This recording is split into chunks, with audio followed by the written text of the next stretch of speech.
welcome back to Apollo Justice.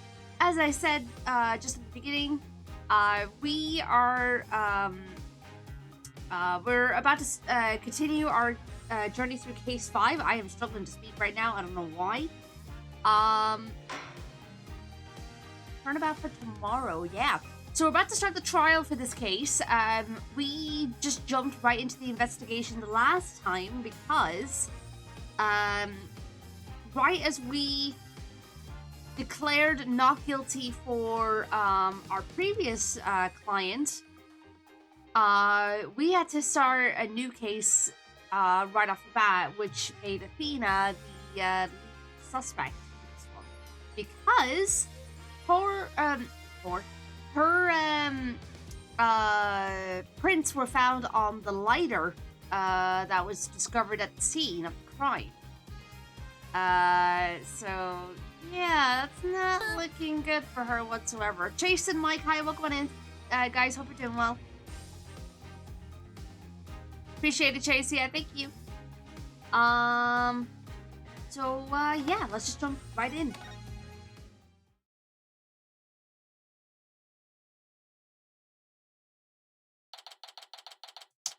Right, December 20th. That's right, and we basically decided to do a trial in the courtroom that got destroyed by the bomb. Just because every other courtroom was occupied. And yeah, so that's what we're dealing with right now. Oh yeah, Pearl! That's right. I did a little research. I looked into those special psych locks you mentioned, Mr. Nick. You did? That's great. I really appreciate it. Yeah, and Athena, she had those black psych locks, which you cannot unlock at all. Same day back in court. Oh yeah, it is the same day, isn't it? So yeah, there's Hey Mard, welcome on in. Hope you're doing well. A red cyclope protects the secret a person is consciously trying to hide. If the person falls under questioning, the lock breaks and truth comes out. Yep, that's exactly how I got the truth out of Detective Fulbright and Director Cosmos. But a black cyclope protects the secret from the deepest place in a person's heart. A secret that person isn't even consciously aware of. Oh, so that's how it works. So even they don't know it's there. Wow. Athena isn't trying to keep anything from you on purpose. For some reason, part of her heart and her memories are sealed off, even from herself. Okay, so all I have to do is break the Cyclops. According to my research, Black Cyclops is like a heavy chain wrapped directly around one's heart. If they are ripped off by force, it could cause permanent damage to a person's soul. Ouch. In other words, if I'm not careful, it could traumatize Athena for good. Pearls, would you stay by Athena's side? She must be suffering under the weight of such a heavy burden. Alright. Will you be alright by yourself, Mr. Nick? I'm up against Edgeworth. I have to be able to give this trial all of my focus and strength. And you can't do that if I'm there. I'll just hold you back. No, that's not it. I just meant I can relax and concentrate if I knew you were with Athena. You're the only one who could do it, Pearls. Alright, I'll do it then. Good luck, Mr. Nick. Good. Now that my mind is at ease, I better get ready. I'll just tidy up the evidence and take out what I don't need. It's time to end this nightmare that started 7 years ago. Yeah, this whole thing is to do with something that happened 7 years ago, which was, that's when Athena's mom died, and there was something else. Brain's drawing a blank at the minute, but, I'll I'll remember it over time. Either way, we'll get a recap regardless. Defense, prosecution, and judge. There are even people in the gallery. The roof has been completely blown off and the walls have collapsed. Today, this ruin is my battleground. So wild.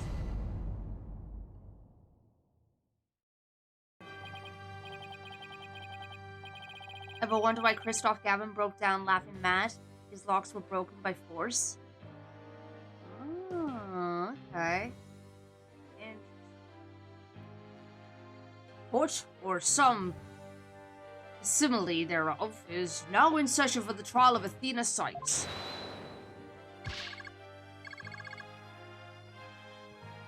Not a facsimile, old man. This is a proper official trial.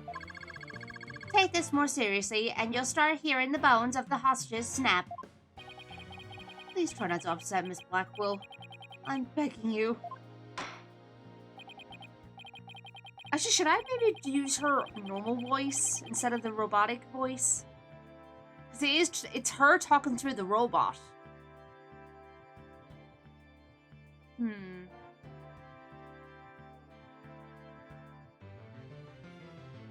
I'll have to think about that.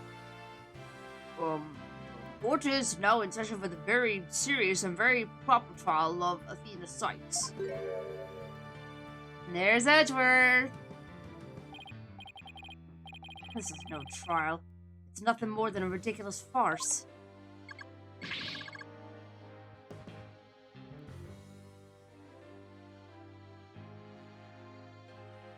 I really am debating whether to give her regular voice or the robot voice.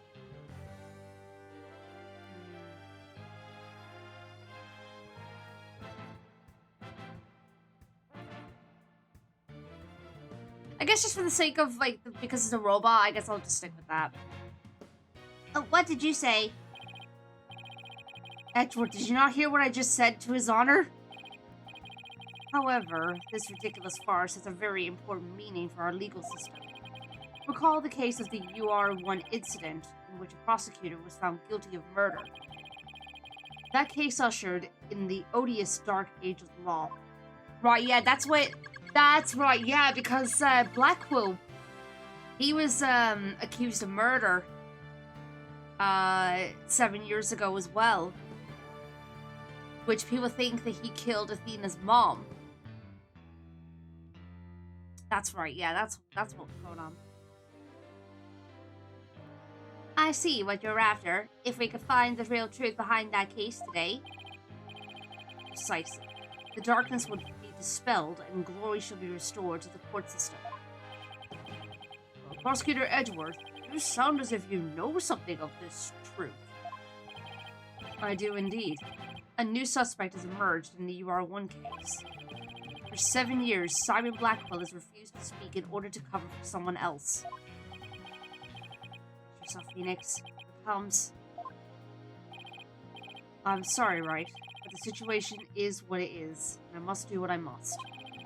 The prosecution moves to indict Athena Sykes on the count of murder in the first degree. Oh, boy. Oh, cutscene! Regardless the circumstance, I intend to question the defendant with all I have. For that is a part of my creed. Love the voice. Then you'd better bring it. If the two of you are ready. Court is now in session for the trial of Athena Sykes. Your Honor, the defense was born ready. The prosecution is also ready.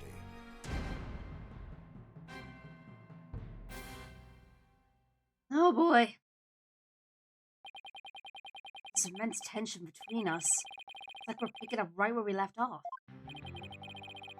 It's my duty to clear Prosecutor Blackwell of false accusations and end this insanity. But I have no intention of losing Miss Sykes either. She's a very promising young lawyer. I know without a doubt that Athena is innocent. I don't think Prosecutor Blackwell did it either. So, yeah. At the very least, I know it wasn't Simon Blackwell. Don't know enough to identify the true culprit, but it's clear what that person is. Simply, a spy. The true culprit is a spy. It's going to be hard to convince anyone of that when I barely believe it myself. But I don't have a choice if I want to save Athena and Blackwell and expose the spy. Tell them. Chief Prosecutor Edgeworth. No need for the Chief Prosecutor bit, Your Honor. I am here as a simple prosecutor. Very well. Your opening statement, please, Prosecutor Edgeworth. Although I've been known of late to give an impressive opening statement myself, in all the trials I have ever seen, only the prosecution gives an opening statement. Well, of course, sir. You're right. I was just joking. Just having a little fun. You're saying that in the middle of a very serious case, Your Honor. So he wasn't doing them just out of fear. Interesting. Let's start with a brief overview of the UR1 incident.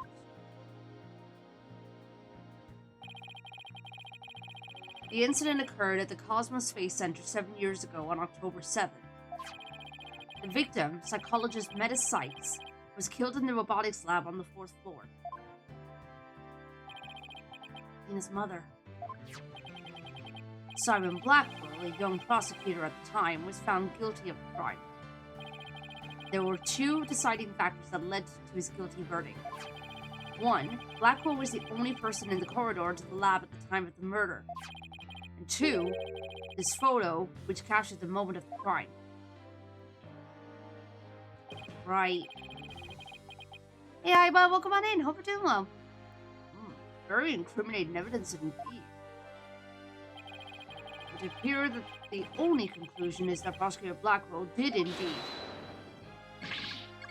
Are you kidding me? I'm not accepting any conclusion of the kind. This opening statement is over. Now hurry up and call the witness. Excuse me, Miss Blackwell, but we must follow proper procedure for these things, you know. Or perhaps we should heed her wishes, Your Honor. She is the trial's sponsor, after all. Besides, the courtroom is chilly and sitting for too long can't be good for your back. Oh, you are very kind to show such concern for the welfare of the elderly. Skilled as ever at playing the court puppeteer, I see. The prosecution calls its first witness. A witness who decided to bring forth new testimony after 7 long years. New testimony? Just who is this witness, anyway?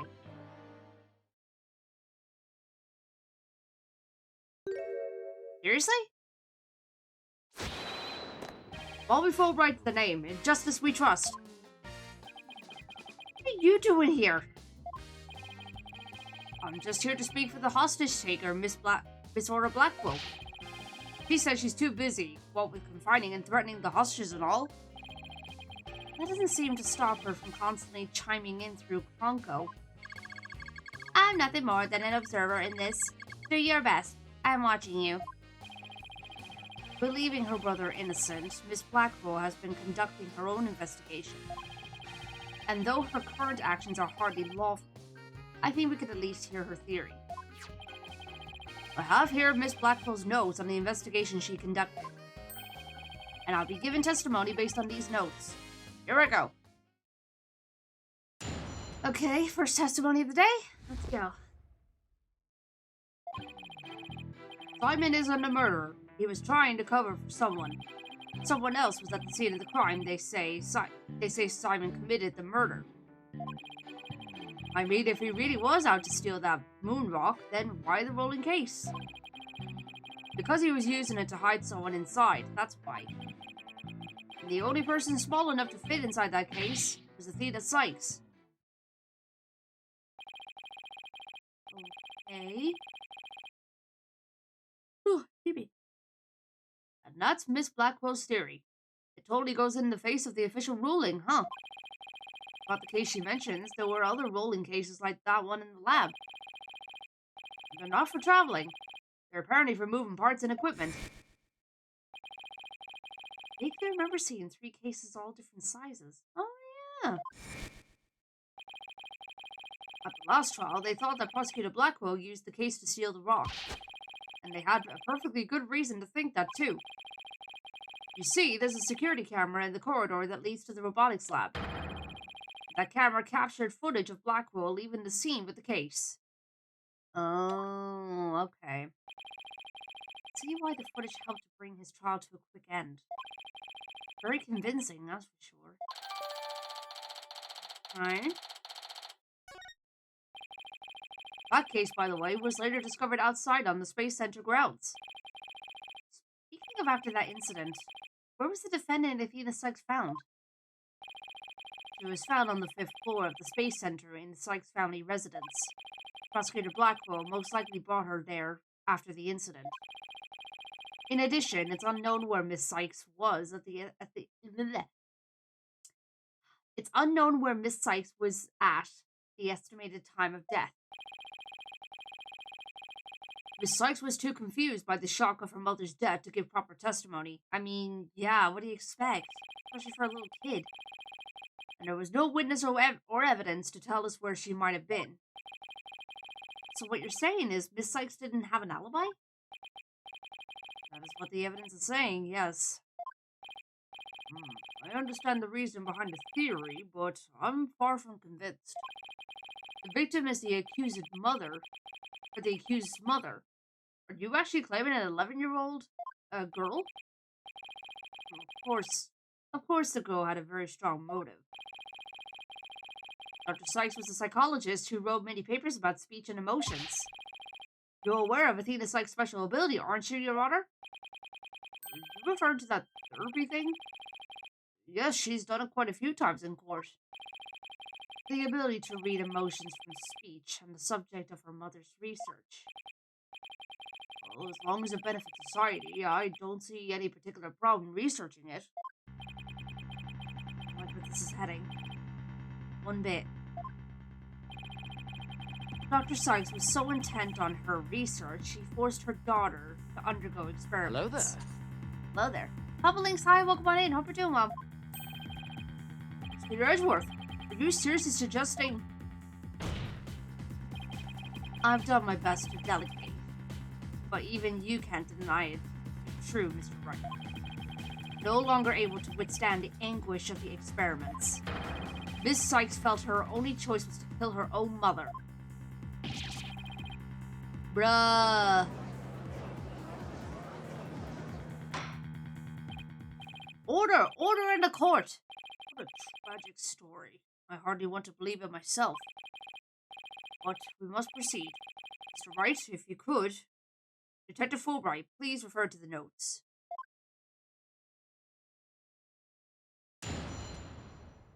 Oh boy, oh boy, oh boy, oh boy, oh boy.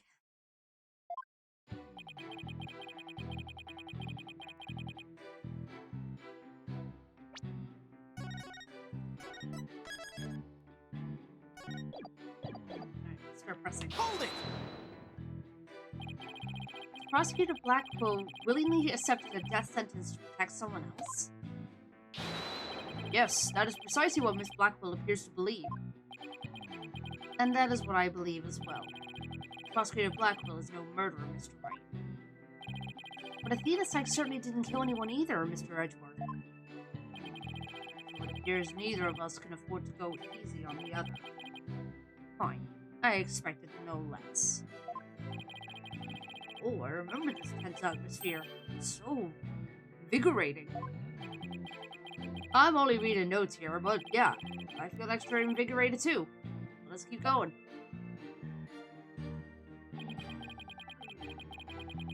What else? Let's see. Time.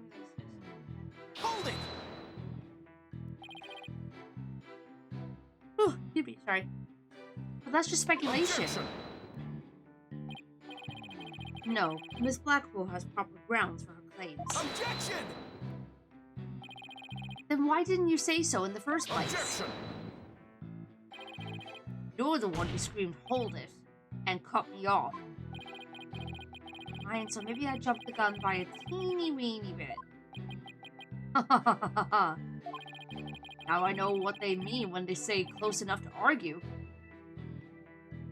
Moving on.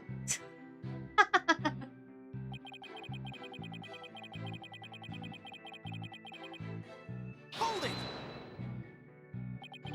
This rolling case, I suppose you mean the one that existed in the photo with Prosecutor Blackwell in it. But was absent when the crime scene photos were taken? Oops, sorry. Yes, that's the one. And Miss Blackwell has drawn a conclusion from these two photos. Fulbright's bringing a bit of light humor, yeah. As? What is that conclusion? You're the one with her notes. Oh, right. Of course. Reading them now. So, why the rolling case? He's using that to hide someone inside. Hold it! And how do you propose he hid a person inside one of those cases? Have you forgotten that we saw just such a thing only the other day? At your own daughter's magic show, she fit a grown person into a small box. Oh yeah. Ruined the memory of a good day. Oh no. Magic show? I wish you would have thought to invite me. Actually, I would have liked to go too. My apologies. I'll invite you both next time, I promise. So, wait a minute. What were we talking about again? God damn it, Phoenix! Prosecutor Blackwell was using the case to hide someone.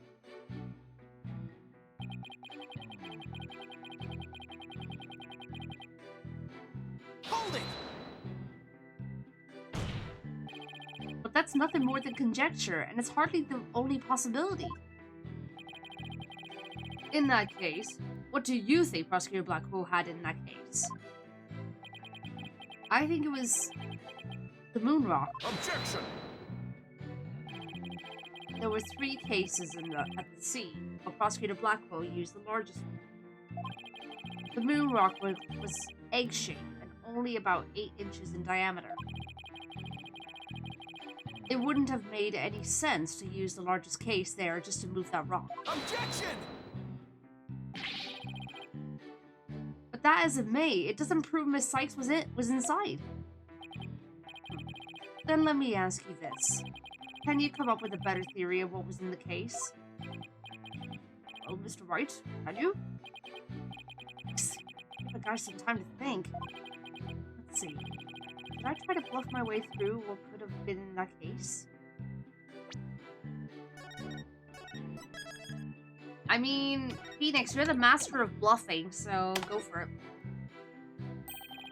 I know exactly what Prosecutor Blackwell carried from the scene. Just have to find something else that was missing, right? No sweat. Ooh, I'm very interested in hearing your theory. If true, that is. This is a crime scene photo taken from Prosecutor Blackwell, or after Prosecutor Blackwell left, right? All we have to do is compare this with this photo of Prosecutor Blackwell to see what's missing. If he took something with him, then it should be in one of these photos. Lady Luck, don't fail me now. Alright then, Mr. Wright, let us hear your theory. What did Prosecutor Blackwell take from the scene of the murder?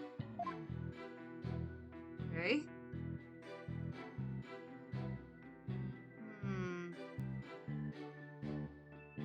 Well, what the heck is this thing here?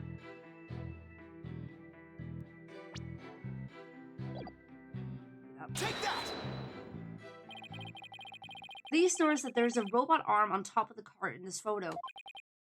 However, in this photo taken after the crime, the robot part is gone. In other words, this part is something that was taken from the scene of the crime. You do appear to be right. I don't see it in the second picture. But it's just a piece of junk. How important could it be? Is it really just an insignificant robot part? Speaking of which... Oh, what are you looking at? I'm gonna start charging for each glare per eyeball, or each glance per eyeball. Stingy. What happened to the age of free previews? Or is it stingy? Stingy. Your Honor, about this robot part, doesn't it look like it could be an arm from that robot there? Well, now that you mention it, it does, doesn't it? But the case is still too big to be practical for just the moon rock and a robot arm. Was it really just the one arm that was in there? If it wasn't Athena in the case, then maybe... I believe there was another robot at the scene that looks just like the one here.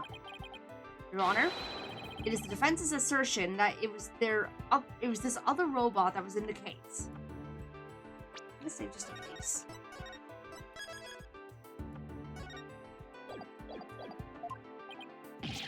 What?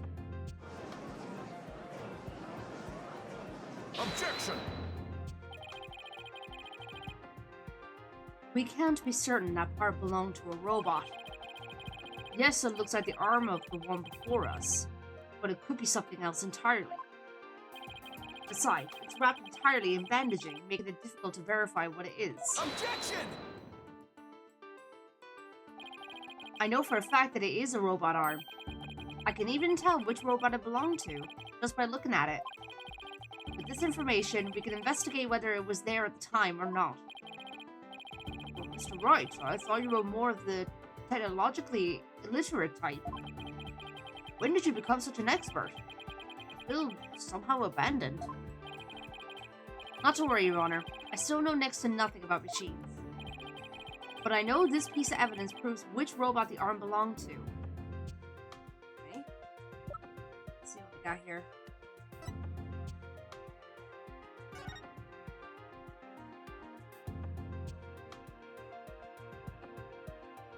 And determine the presence of a human with their heartbeat detection system, recognizes people by scanning their spacesuit or uniform, jacket ID tag. Can also recognize a person by facial features once the face has been registered.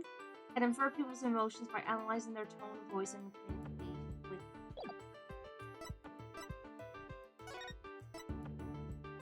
what is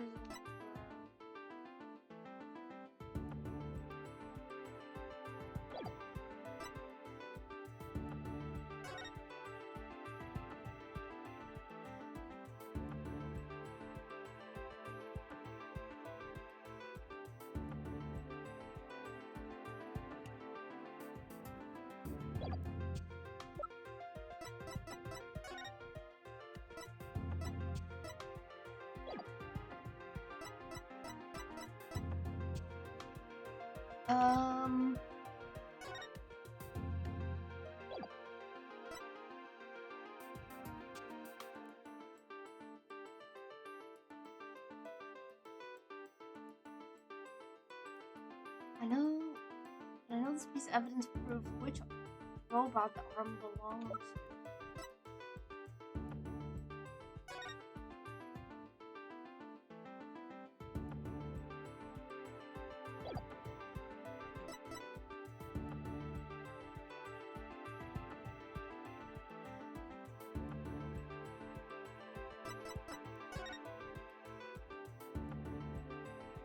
Being referred to the book? Take that! No. I didn't think so. Just thought I'd check.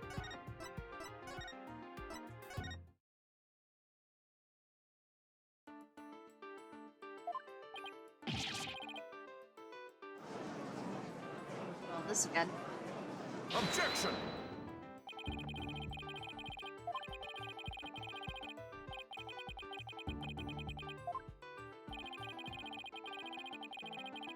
It's a rabble, rabble, rabble.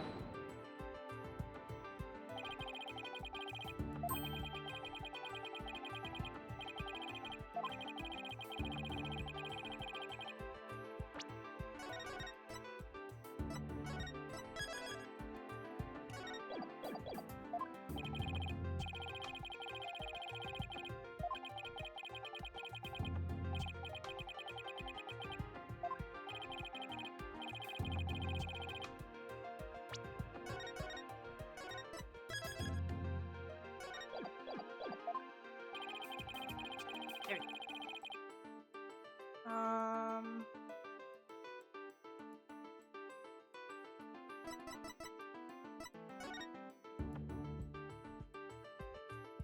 there we go. Got it. Take that! I was like, wait, there's gotta be something. The robot in this picture is named Ponko. But take a look at Ponko's arm. It was Miss Sykes who bandaged it up like that. You must have thought that machines heal in the same way that people do. What an adorable, naive mistake. It reminds me of my own grandchild. The robot arm at the crime scene had the same bandaging wrapped around it. In other words, this robot arm could belong to none other than Ponko.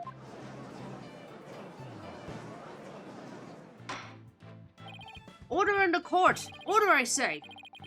Prosecutor Edgeworth, what do you have to say to this? I concede that the robot is about the same size as a child, but it cannot grab its knees and curl itself up into a ball. Even if it was the largest of the cases, the robot couldn't have possibly fit in there. The case does come up to about mid-thigh on Prosecutor Blackwell. I see your point.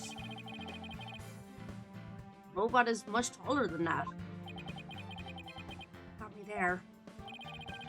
So then, did Prosecutor Blackwell make Ponko fit into the case by...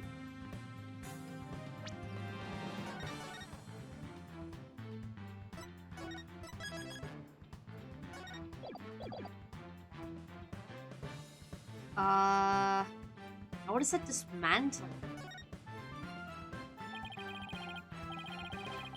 Of course Ponko could fit, or would fit. All Prosecutor Blackwell had to do was dismantle her. Once taken apart, the robot could have easily fit inside that rolling case.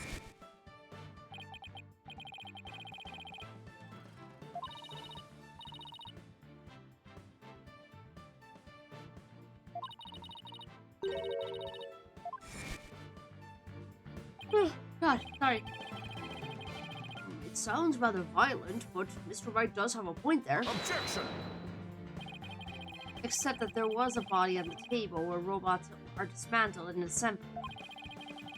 There would have been no room to take the robot apart. Objection! But what if it wasn't done on the table? What if the katana was used instead? You mean the sword? Yes, Your Honor. Miss Blackwell, I'd like your opinion as a woman of science. Isn't it true that the katana could have been used to take the robot apart? I suppose so. Their joints are made of a very tough material. A blade could slice through them. Thank you for your expert opinion, Miss Blackwell. Thanks to you, we now know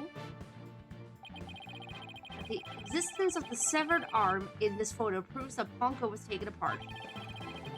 In addition, since the rest of Ponko was not found at the scene, we can conclude that the true meaning of this photo is very different from the original interpretation. You can't mean... That's exactly what I mean. This photo does not capture the moment of the murder. It is instead a picture of the moment after the robot was sliced apart. The blood you see there, or where the arm was cut off, was transferred there by the bloody katana. Most likely, the rest of Ponko was scattered around Prosecutor Blackwell's feet. Not hearing this? Therefore, what was transported inside that case was not the defendant, but a robot. Miss Sykes never was at the scene of the time of the murder. Oh. My head, my body. Where am I?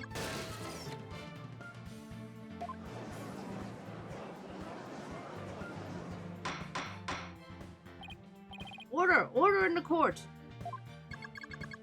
It's true that Ponko was found in pieces after the murder, and I'll admit I repaired her myself afterwards.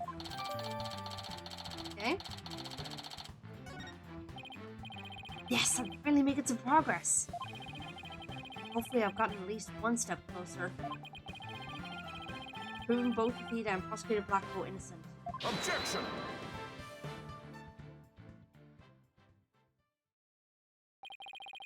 Well played, Mr. Wright. You've made your point abundantly clear. I concede that it wasn't the defendant inside the rolling case, but the robot. Alright. What's going on here? It's never good when he plays things this straight. Heh.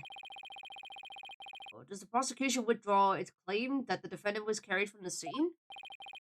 No, Your Honor. My claim hasn't changed. Objection! How? What? Ponko and Miss Sykes couldn't have both been inside that case. Objection! The notion that the case was used to carry Miss Sykes was Miss Blackwell's theory. I have been of a different opinion. I have been of a different opinion from the outset. Now I finally have the opportunity to voice my theory.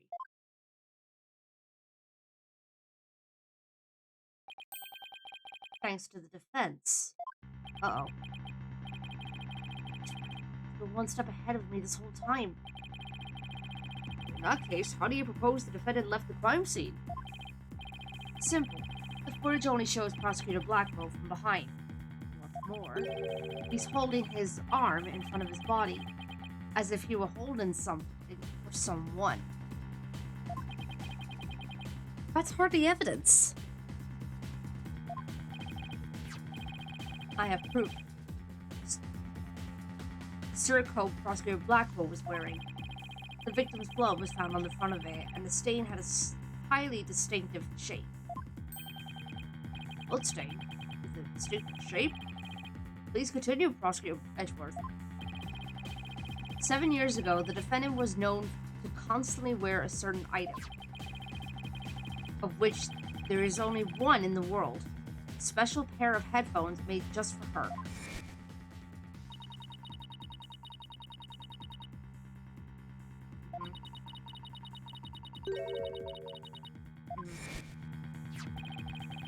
Analysis showed the blood stain to be in the exact same shape as these headphones. In other words, this was no mere blood splatter. The blood went from the victim's body to the headphones, and then was imprinted onto Prosecutor Blackwell's coat like a stamp. A most gruesome stamp indeed.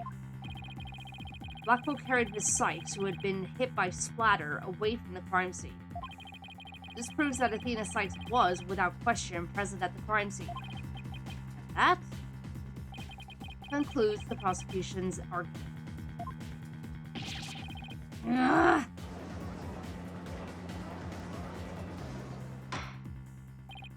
Order! The defendant was indeed at the scene.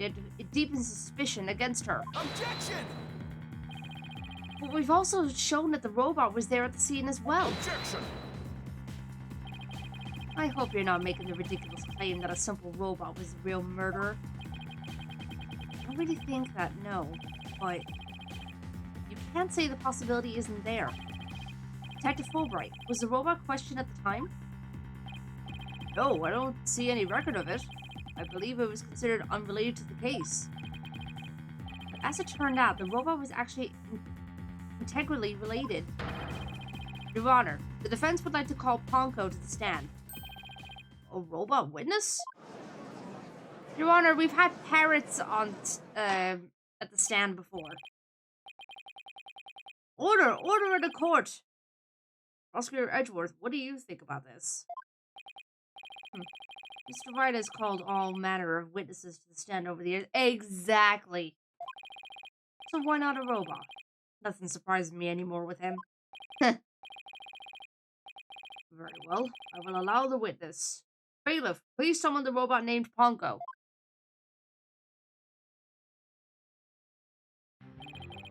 Witness, please state your name and occupation. My name is not Witness. My name is Ponko. Yes, I realize that, but when you are at the witness stand, you are the witness. No, I'm not. I'm Ponko. Say it with me. Ponko. Utterly inflexible little robot. You're the last person who should be calling anybody inflexible. Oof. You remind me of my grandchild who just learned his own name. Oh, how precious. Alright, Ponko. I'm going to ask you some questions. Questions? You have questions? Hooray! What are your questions? I want to know if you were there at the scene of the murder of Meta Sykes.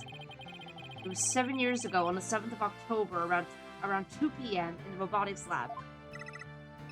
Certainly. Just one moment. Searching data. Search complete. Yes, I was there in the robotics lab. It would seem this robot's testimony is necessary for this case after all. It's great. Just knew Ponko must have seen something important. Murder committed right before this poor little girl's eyes. It's inexcusable. The judge seems ready to adopt Ponko as another grandchild. So, little Ponko, do you think you could give us your testimony today?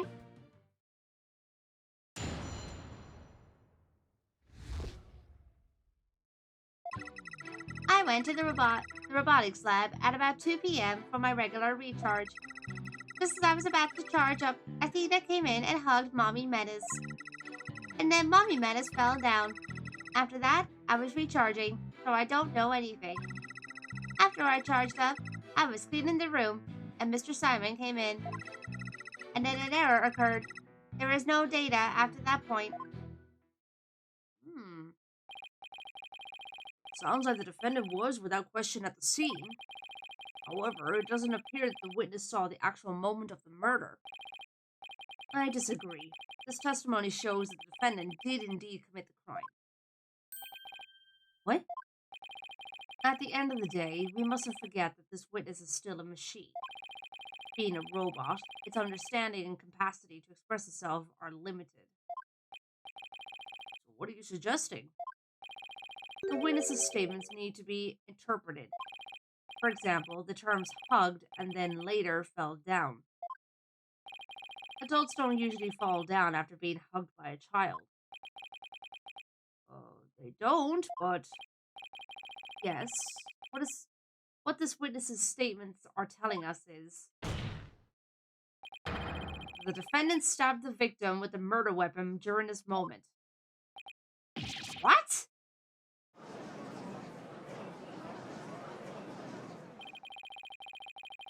Before Miss Sykes hugged Dr. Sykes, did the two of them converse? Yes, they did. They spoke to each other very loudly, but I don't know what they said. Athena is usually so quiet, so I was surprised. Spoke very loudly. You can interpret this to mean they argued. See, murder after a heated argument, and then the victim fell down. I agree that it does sound like a reasonable interpretation. However, Ponko doesn't seem to remember anything that happened after that. When I am recharging, I go into sleep mode. But I remember everything before that. I have a very good memory. You may as well admit defeat now, right? Cross-examination would be useless. Don't be ridiculous. Cross-examination is never useless. Until now. Think about it. Robots don't lie. This robot is both an important witness and valuable evidence at the same time. Nevertheless, I will have my cross-examination. I see you haven't changed. You never were one to worry about wasting time. Very well. Even if it may be a waste of time, you may proceed, Mr. Wright. I'll show you both just how fruitful any cross-examination can be.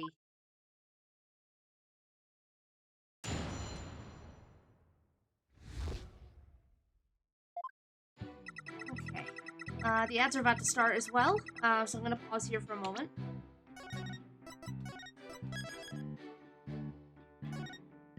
Jason, hi, welcome on in over doing well.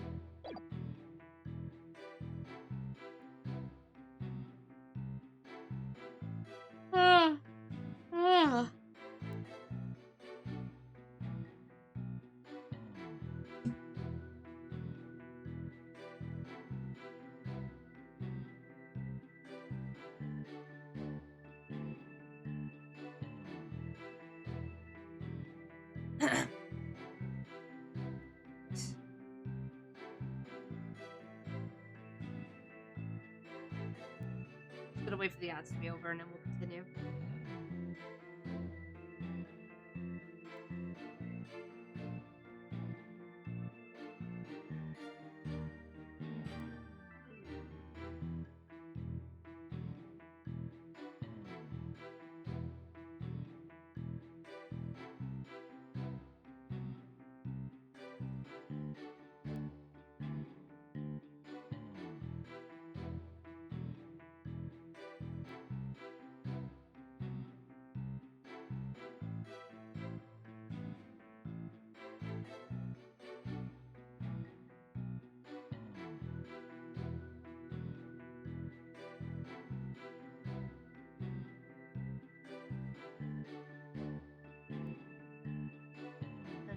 Pokemon Pocket while we're waiting for the ads.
EX card, nice. Indeed.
Alrighty then, welcome back to Mads, everyone. Sorry about that, and also thank you for your patience. Appreciate it. Alright, let's get to pressing. Hold it! Your regular recharge? What is that exactly? I have to refill my battery's power, or else I stop working. I go to the lab to do that. The recharge occurred around 2 p.m., around the time of the murder? That's right. I go every day at 2 p.m.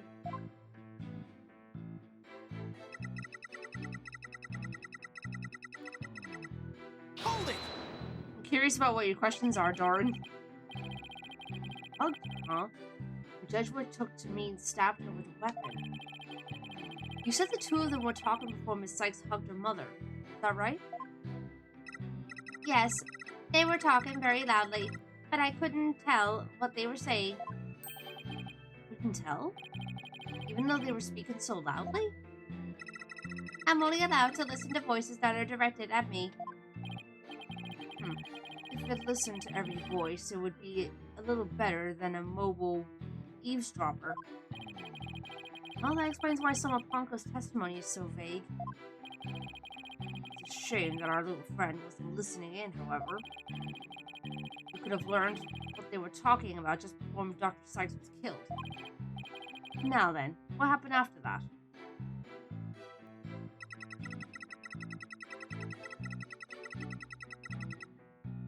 Hold it! I wanted to delve too deeply here, but could you tell us how the victim appeared and acted at this moment? Mommy Metis was very surprised when she was hugged. I heard her heart pound. Heart? Mr. Wright, have you forgotten about this document we found in the robotics lab? These robots have a heartbeat detection system. When he mentions it, I do remember reading something like that there. They detect the presence of people by the sound of their heartbeats. Wait a minute. That means if Dr. Sykes really did die at this moment. Honko, how was Dr. Sykes after she fell down? Could you still hear the sound of her heartbeat? Let's see. The moment she fell, her heart was pounding. After that, I don't know. I started recharging just then. Oh, the unlucky timing. He had heard anything after that. It could have possibly proved that the hug wasn't actually the moment of the murder. I'm very sorry. I'm afraid I don't know. I'm very sorry. The robot is designed to go into sleep mode automatically, so it can't be helped. But it does appear it detected an increased heart rate at the moment of the stabbing. After Mommy Metis' heart started pounding in surprise, she fell by the window. It was the round window at the workbench side of the room. Workbench, huh? Uncle must be talking about that table to the right of where the giant robot is now. Is there something critical in Ponka's statement just now?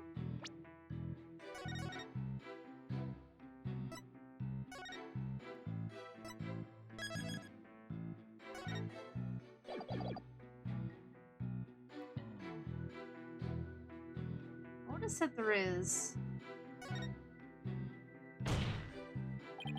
Your Honor, I believe this statement is critical.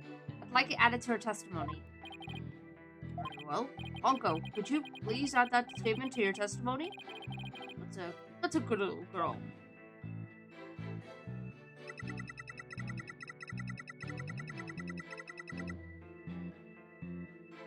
Mommy Metis fell down near the round window at the workbench. Okay, let's have a look.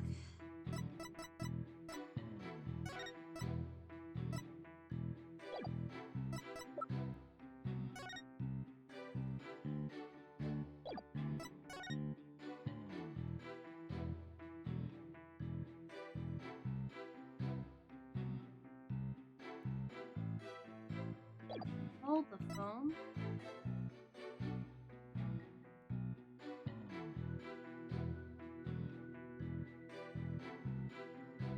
That window there is not round. It's on the side there. Or turn to this one.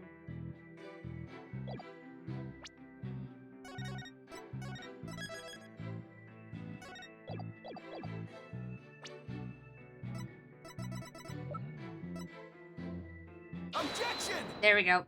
Yep. Honko, your statement may have just inspired a breakthrough. I was helpful?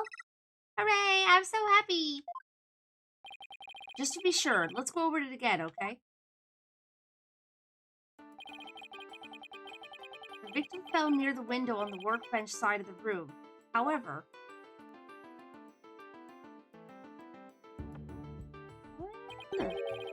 her body was discovered on the operating table. But the operating table and the workbench are two different locations. Exactly, Your Honor. We've just learned a new crucial fact. What could explain the two different locations of the body? I'll tell you what.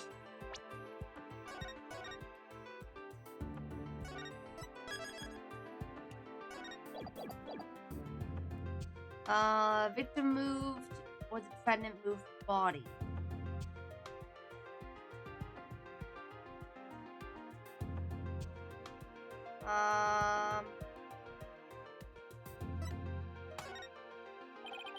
No?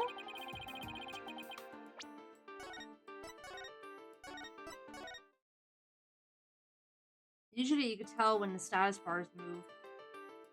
Or the health thing. There we go. An 11-year-old girl couldn't have moved the heavy body of an adult. The only explanation is that the victim walked to the operating table herself. Right, got it. In other words, what Ponko observed near the workbench couldn't possibly have been the moment of the murder.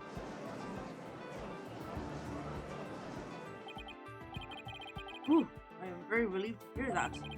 Glad to know that the murder wasn't committed in front of little Ponko here. Yes, as we just heard in the testimony, Miss Sykes hugged her mother, nothing more. Objection!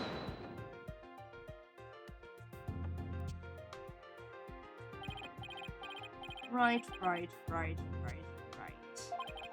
It's been 8 years, but you're still just as green as ever. Green? I can't recall ever seeing Mr. Wright in anything but a blue suit. Hey, blue's my favorite color. Hey, same dude. What can I say? If the defendant couldn't move the body herself, she could have had it moved for her. Moved for her? But Miss Sykes and Dr. Sykes were the only ones there. I agree. Since this robot is equipped with a heartbeat detection system, it would have been aware of another person's presence if someone else had been there. We can therefore conclude that the defendant and the victim were the only ones present. Hey Ed, welcome on in, hope you're doing well. But who do you suggest moved the body? Don't you know it's in the nature of a robot to help people do things? Miss Panko, allow me to ask you a question. My name is Panko. Say it with me. Panko. I believe you said you were cleaning after Dr. Sykes fell down. Did you happen to move something large into the operating table? Or onto the operating table? Yes, I did. Athena asked me to. Athena asked you to? What did you move, little Pongo? I don't know. Unless something has an ID tag, I can't tell what it is. ID tag, you say? Yes, a tag with a barcode on it. We robots scan them to tell us what a thing is. People in the lab did mention something about that.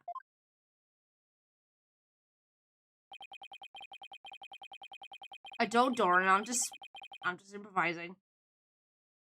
Recognizes people by scanning their spacesuit or uniform jacket ID tag, it said. So it would appear that Miss Panko here can't identify what it moved. My name is Panko. But we humans have the power to imagine what it was, do we not? We do? Well, I do at the very least. I do at the very least. Miss Panko, on the defendant's command, moved the body onto the operating table.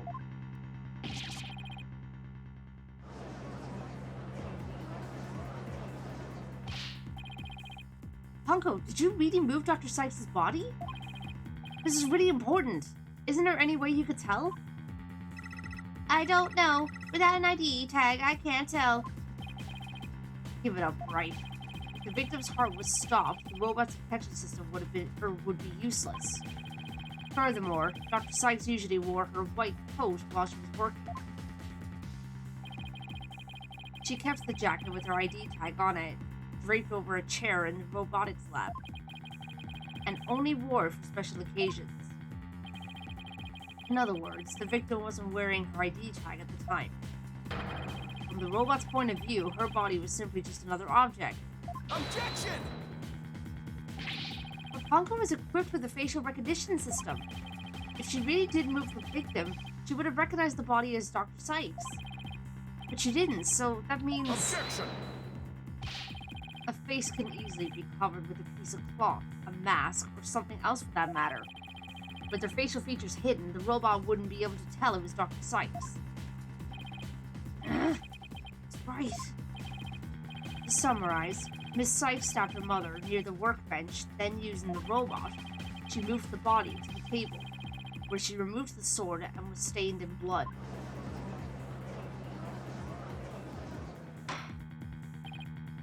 Order! But if that's the case, then I have a question. Why did the defendant move the body to the operating table in the first place? you want a reason? Very well. What? You can't possibly have an explanation. Your emotions blind you to the truth. You could learn a lot from our robot friends. Calm and rational thought will open your eyes to the truth in front of you, Mr. Wright. Oh god, my voice is going.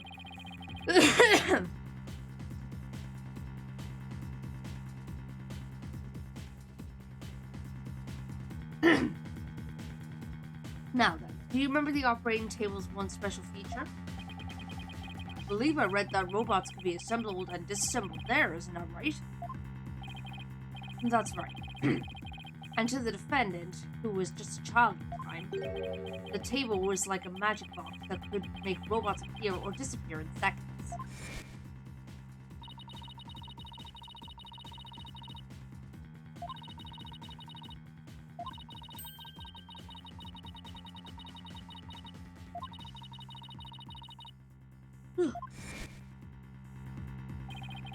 You can't possibly be suggesting this young sheltered girl had a difficult time distinguishing robots from people.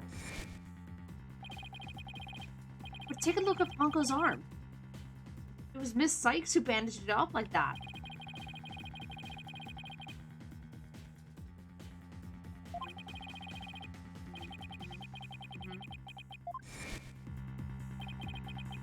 Wait. I refuse to believe it. Miss Sykes made a childish, naive, and cruel mistake. She thought that if a robot could be dismantled and vanished without a trace...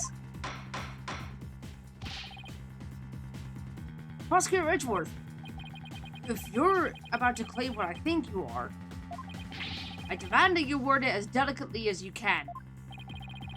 With all due respect, Your Honor, all I can do is present the truth as it stands. The reason the defendant moved the victim's body to the operating table... Hold it! No! Don't say another word! Just stop! Was to dismantle the evidence so that she could get away with her crime. That can't be. That can't be true!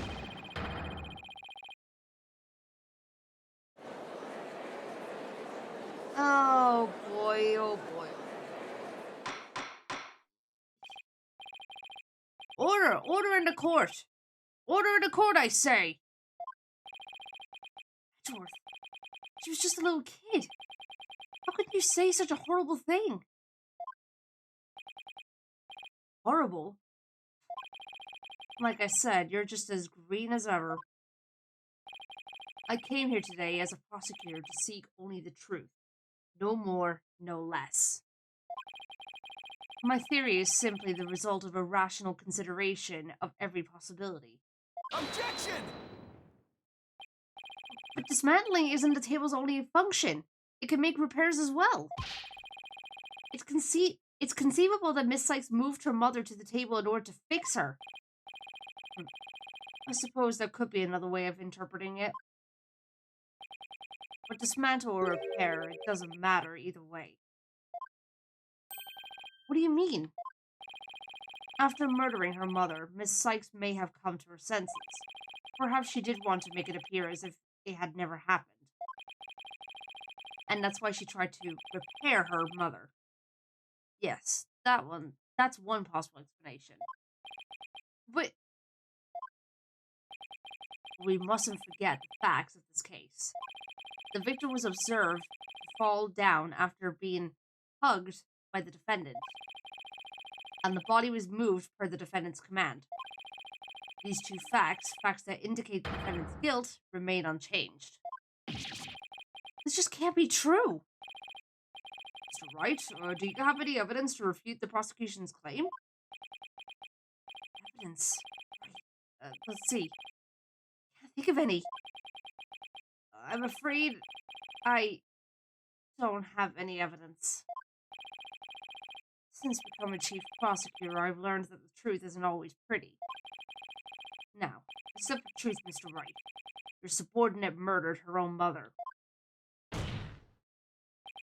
Your Honor, the prosecution demands a verdict. The hostages have suffered enough. A terrible and tragic conclusion. If the defense has no counter-argument, I see no need to further prolong this trial. Edgeworth's argument seems solid enough, but there's no way Athena could have ever done anything like that. Hi, Ryuji, welcome on in. Hope you're doing well.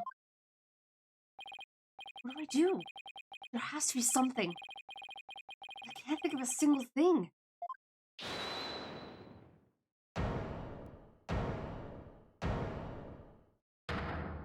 Oh, hello.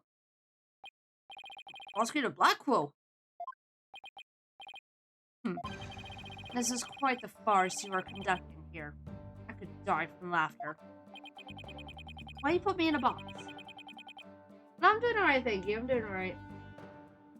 Prosecutor Blackwell, what are you talking about? What I'm talking about is that your argument is based on an entirely false premise. Go on, we're listening. Could this be the miracle I need? Hey RP, welcome on in, hope we're doing well. What is Prosecutor Blackwell trying to pull here? 7 years. 7 long years. This case has been on my mind. Not for an instant did I not think of it. I'm the one who killed my mentor, and don't think you can alter that fact now. You ball this, I will take to the stand, and I won't take no for an answer. Of course, Prosecutor Blackwell. Please, go ahead. Oh boy. I went to the Cosmos Space Center with the intention of killing Dr. Sykes. But when I got to the robotics lab, I found Athena there instead. I would not be swayed from my purpose, so I waited for Dr. Sykes to return. Then, I committed the act. How cathartic it was. Sounds so messed up. But little Ponko here witnessed the victim falling. In other words... Objection! I don't need any of your other words, old man. I can guess what happened. Which would be... She fell means she fell. Merely that. A mother and child fooling around, perhaps she tripped. Not that it matters. When I entered the lab, there was no trace of Dr. Sykes to be seen. Oh, excuse me, sorry. There was no dead body. There was no dead body either, of course, meaning she must have left the room. The murder occurred after the time period Ponko described in her testimony? We should hardly take stock in the words of a wind-up report. Objection! Then how do you explain the fact that the defendant had the robot move something? Athena was always tinkering with robots on the operating table to amuse herself. She always had Ponko move the heavy ones for her. That day was no different. Ponko moved a heavy robot for Athena.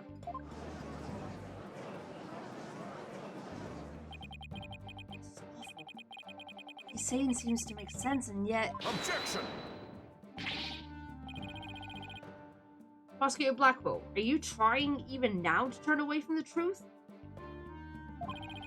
Don't you realize we could bring the dark age of the law to a close today?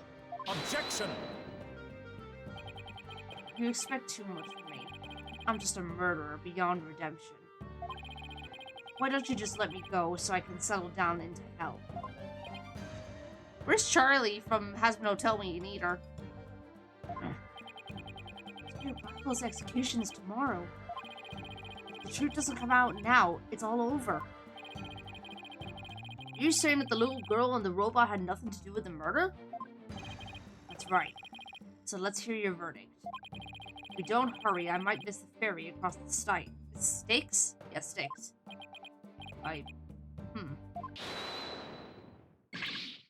Don't you dare, Judge. Don't forget I have hostages over here. And Simon, how long are you going to cover for her? Miss Blackwell. Forgive me, Aura. I never wanted you to do anything like this for me. But you agreed to this trial. If you have a counter-argument, then present your evidence. That's the rule of the courtroom. Isn't that right, Chief Prosecutor? Blackwell.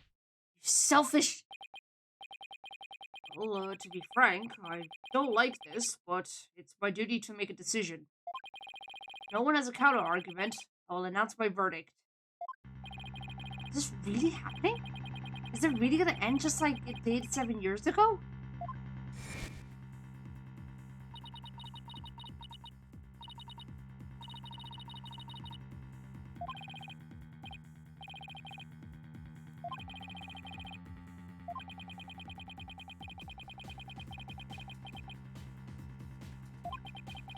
Is this the real life? Is this just fantasy? Can't let this happen. I just don't have the evidence to counter Prosecutor Blackwell's testimony.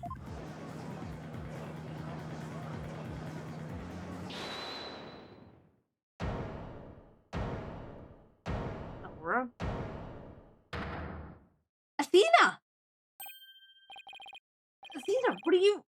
You feeling okay? I can hear it. I can hear the voice of his heart. He's hiding something. He really is. I'm sure to use Athena's help here. Power might just be the thing to get us through this. Objection!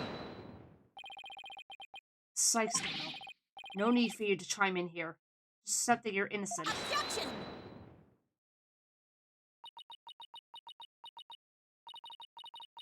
These past 7 years, they're just as hard on me. Or they've been just as hard on me, you know. What are you talking about? Do you remember? Or do you remember? That horrible, horrible trial.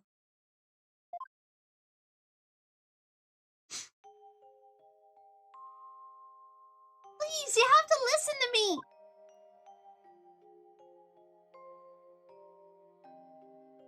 He didn't kill her!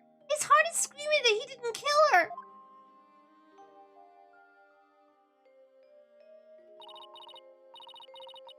Even now, every time I stand in the courtroom, it comes back to haunt me.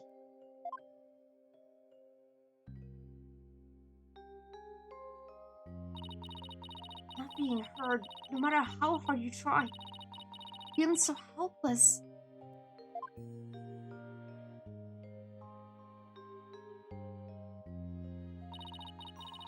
Out in people's stares. So scared that it feels like your chest is in a vice. Terrified of courtrooms. I want to run out of that door even now.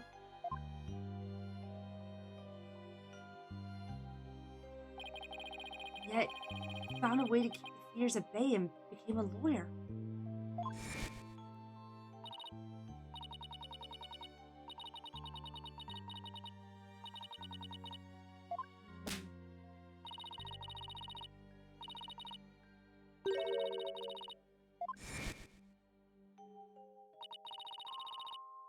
This day has finally come.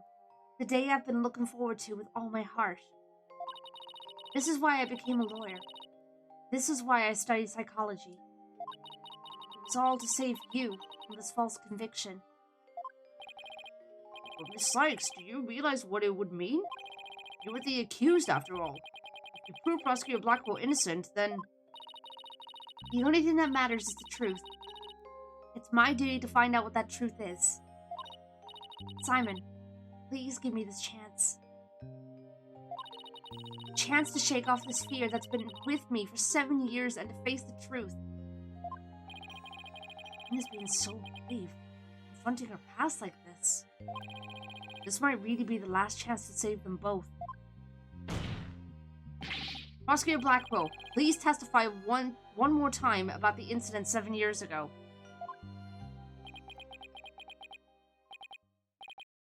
Fine. Your efforts will surely be in vain. For I am not a man who could be cut down easily. Here we go, Simon. Let me hear the voice of your heart. Alright. Let's get Widget going.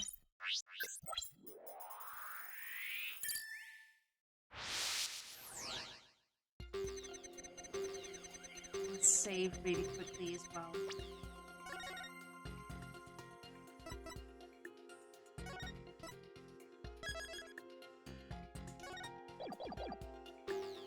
So I went to the Cosmos Space Center of the intention of killing Dr. Sykes. But when I got to the robotics lab, I found Athena there instead. I was not persuaded from my purpose, so I waited for Dr. Sykes to return.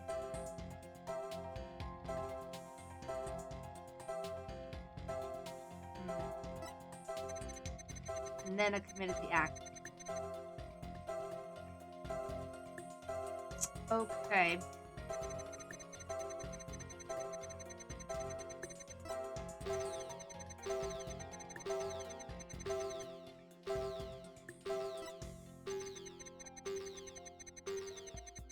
I'm just looking through it briefly.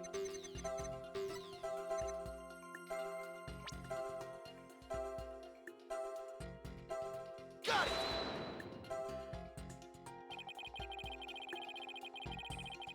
Okay, not that one.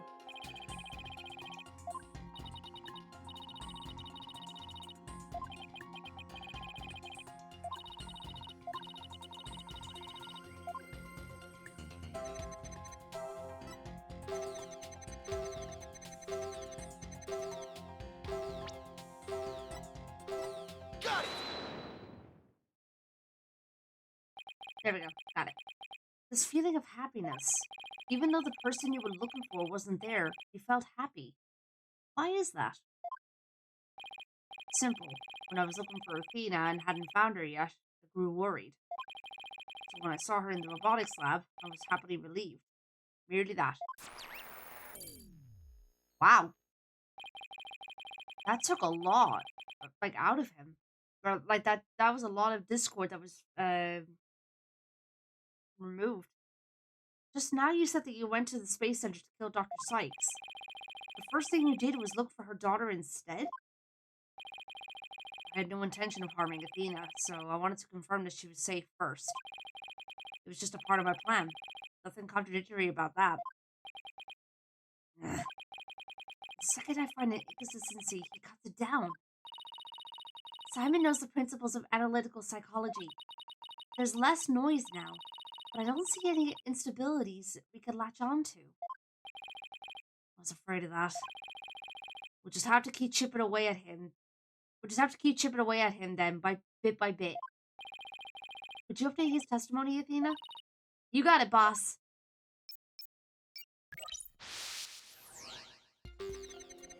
Okay.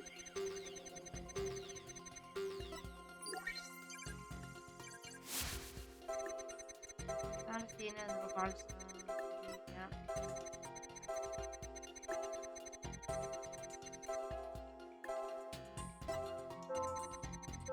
Oh, here we go.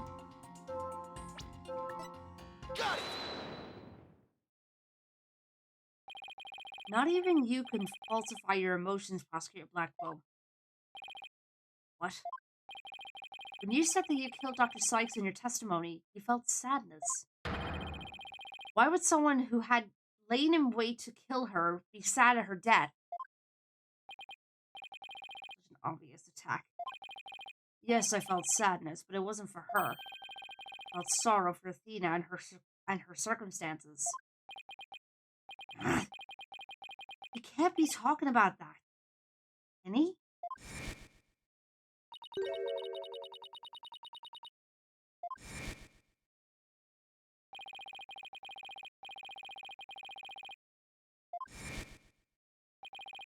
My objective was to save Athena. Or an obsessive scientist who treated her own daughter like a research subject. What? I went to the psychology lab first. That's where I would usually find Athena playing. But that day was different. I heard someone crying in the robotics lab next door. Was Athena being subjected to yet another experiment? I thought as I went to see. Conveniently, Athena had cried herself to sleep, so all I had to do was wait and kill. So that's why he was relieved when he saw Athena. But is this story really true? I'm not sure how much to believe. Mr. Wright? How are you doing, Athena? Still hanging in there? I'm a lot stronger than I look, boss. Now, take a look at this. The noise level actually increased. Oh! Okay. Went up? I've never seen it do that before. Yeah, neither have I. Rescuer Blackwell is lying somewhere in his testimony. As a matter of fact, he's piling lie on top of a lie, an attempt to make his claims sound more believable. Alright, Chips, take care. He's trying even harder to suppress his true feelings, and that's what's causing the noise. How in the world should I approach this? An evidence-based approach might work if I can find a contradiction. Otherwise, I should look for an inconsistency in his emotions. Well, Chips, you're gonna have to check the VODs, if anything. By the way, they're all being archived on YouTube, so you can go subscribe over there. There are no flaws in my testimony, and his baldness is prepared to give his verdict. Give up on this lost cause and let the law free me of these chains already. Objection! I don't think so. Not while I'm around. Oi, no biting! Stop it! Now, contradictory testimony or inconsistent emotions. Which should I tackle first?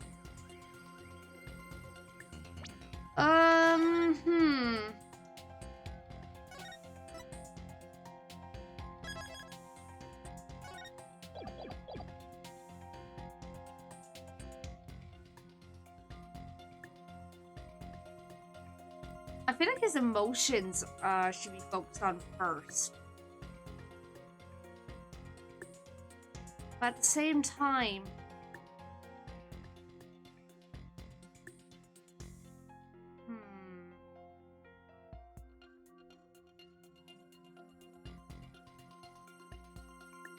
let's do the emotions first. Let's see what happens. Okay, let's look for inconsistent emotions. Got it, boss. But if you want to try looking for a contradictory statement instead, just let me know. I could easily switch over.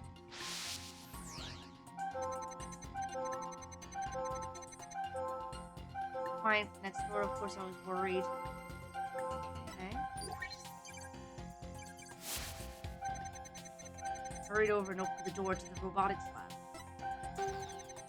Before I could leave Athena out of there, first to unlock Dr. Sykes came in. I refused to hand Athena over, so I had no choice but to kill my mentor.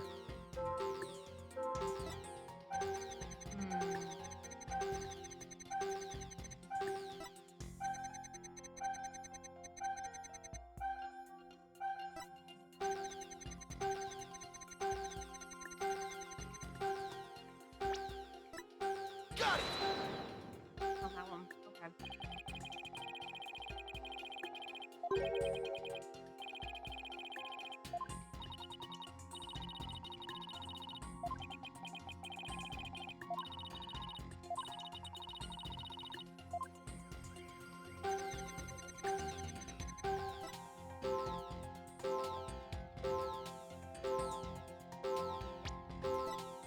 Got it! No?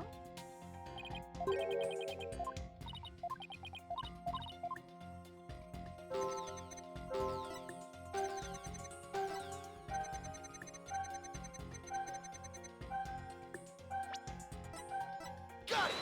There we go. I wasn't sure about that one at first. How odd. Why would you register surprise that opened the door to the lab? Alright, fine. I'll explain if I must. What surprised me was Honko. That toy figure attacked me. Dr. Sykes knew full well of my plan to rescue Athena. But she couldn't stand guard over her daughter 24 hours a day. Did Dr. Sykes have Honko do it? That's right. She ordered Ponko to forcibly remove me on sight. So I slashed Ponko up with the katana that was there in the lab. The rickety old puppet wasn't worthy of that fine blade. That's right, it's happening again. There's even more noise now.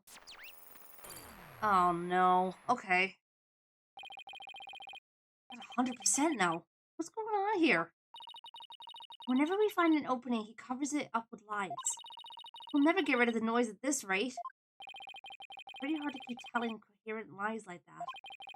His mind and will really are as sharp as and strong as a katana.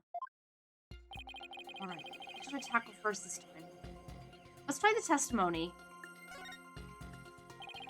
I think there might be an inconsistency in Prosecutor Blackwell's testimony.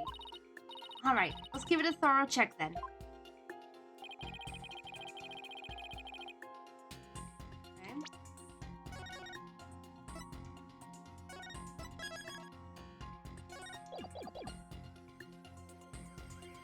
With a feeling of dread, I opened the robotics lab just then.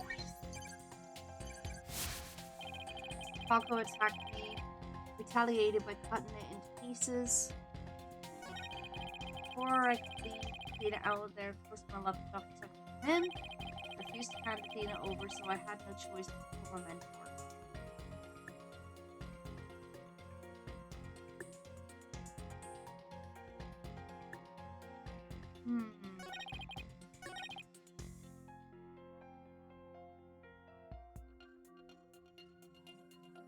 Hey, Gixer, item.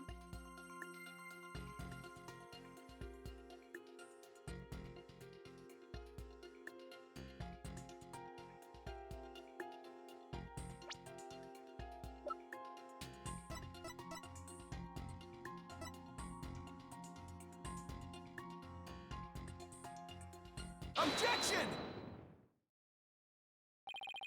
Compounding lies with more lies is never the answer, Prosecutor Blackwell. Take a look at this photo. That's the photo of the supposed moment of the murder, isn't it? How many more times must I see that which damned me for my sin? The ironic thing is, I think this picture is actually going to be your savior now. See the bloodstain at the end of Ponko's arm where it was severed with the katana? Hope you aren't claiming it's the robot's blood, Mr. Wright. No. Most likely, the blood was transferred there from the bloody katana. Katana already had blood on it? So then it must have been the victim's blood? That's right. But if that's the case, we find a glaring inconsistency. You said in your testimony that you cut up Ponko and then you killed Dr. Sykes. But in spite of that, the victim's blood is already on Ponko's arm in this picture. What? That couldn't be. Or that couldn't be. Exactly. In order for the blood to have transferred from the sword to Ponko's arm, the victim must have been stabbed first before the robot was slashed. In other words, Prosecutor Blackwell, your entire testimony is nothing but one giant ball of lies. Got him. Tell the court the truth, Prosecutor Blackwell, now. You have no idea what you're doing. Police. So much discord. I'm hearing not just one or two, but a bunch of rampaging emotions here. It's hard to describe. It's like a violent whirlpool or something. Whoa. Phoenix Wright. You will pay for this. Never have I been forced to reveal so much. The rest I'll take to my grave. Prosecutor Blackwell, you are on the witness stand. You are obligated to tell the truth.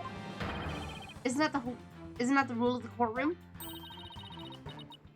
These complex emotions, they seem to be flowing from one source. I think whatever he really saw that day is what's causing these feelings. Okay.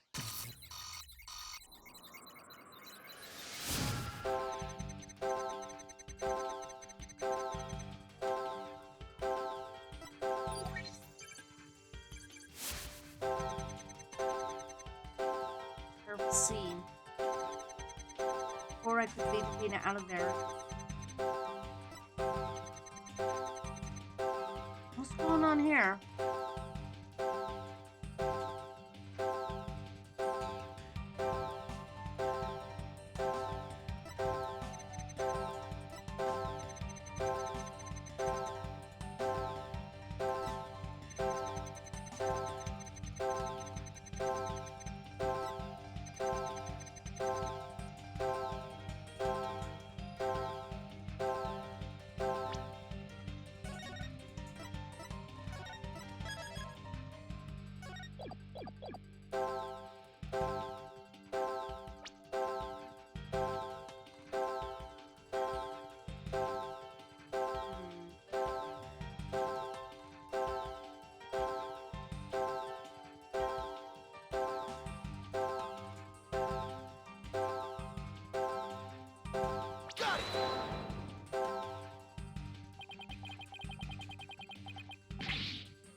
Yeah, I didn't think so, but I thought I'd try.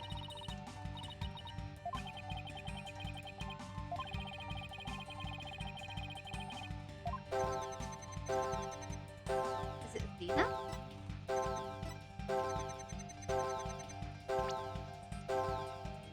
Got it! Yep, thought so. When you opened the door and saw Athena, you became overwhelmed by your emotions. Isn't that right, prosecutor? Should know better. And though it's pathetic, I admit I'm terrified to speak of it. Prosecutor Blackwell, Miss Sykes is innocent. I will always believe that with all my heart. Now, can't you find it within yourself to believe in me too? Athena is innocent, huh? Can you honestly say you believe that to be true? Right, Dono? I give you my word. Now tell me what you really saw when you opened that door. You see Phoenix right.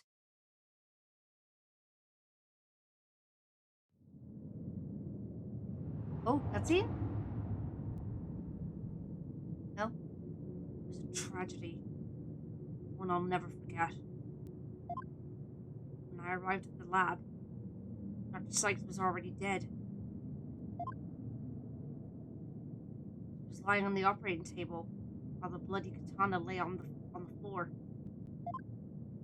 Standing between the two, covered in blood, was Athena. Yeah, no wonder she'd be crying.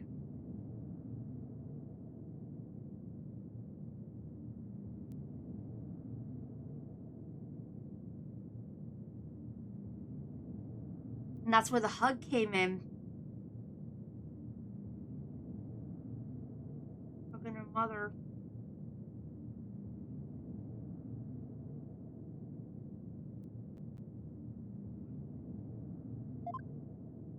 She smiled, with a far-off look in her eyes. She sweetly said,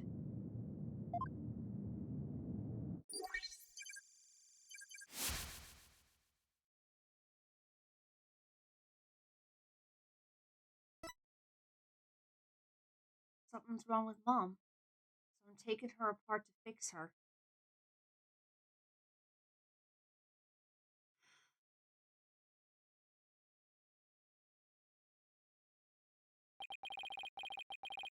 That's what I saw. There you have it. The truth that you so desperately wanted.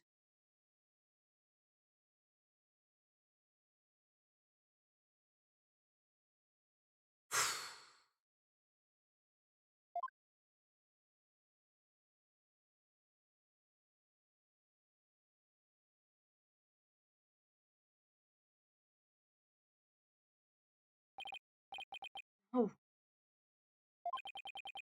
Theo Blackwell finally tells the truth, and this is what it is? It's beyond devastating.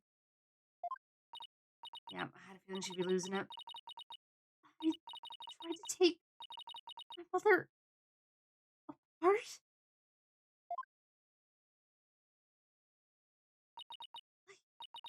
I, I,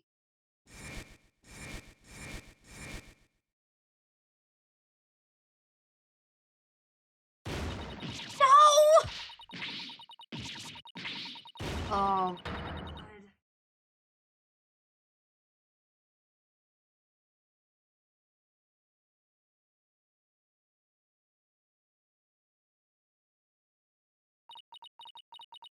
So it was me.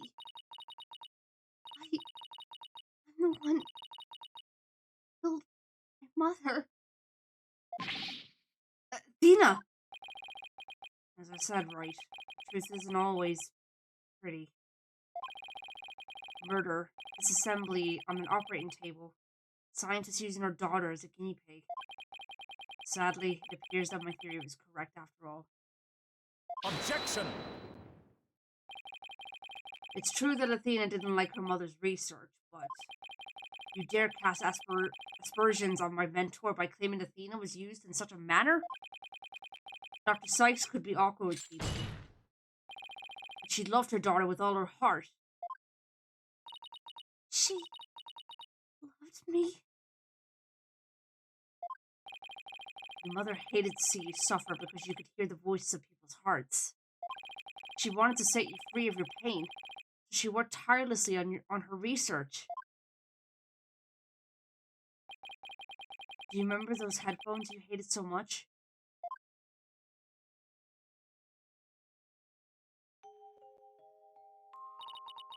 Yes.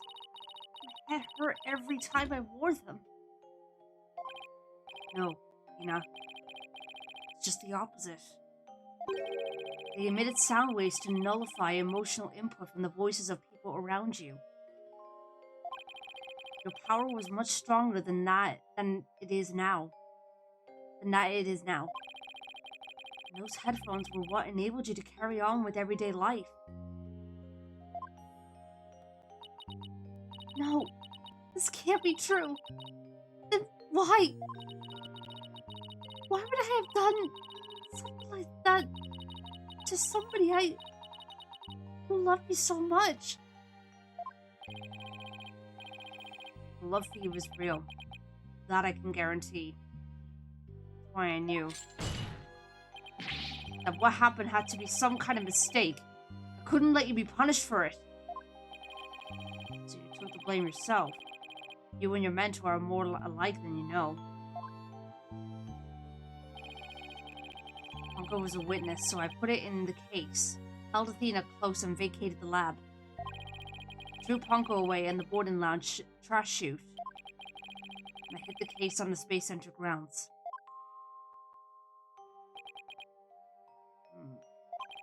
It seemed that we now have all of the facts of this case. Hold it!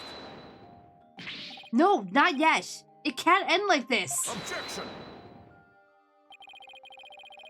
Do not disgrace yourself, Mr. Wright. The truth has been revealed.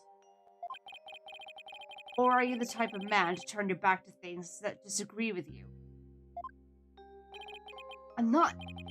But this... I can't give up now. I have to say something, anything, even if it's a bluff.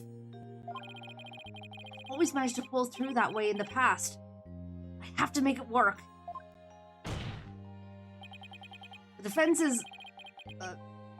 prepared to present evidence. Mr. Wright.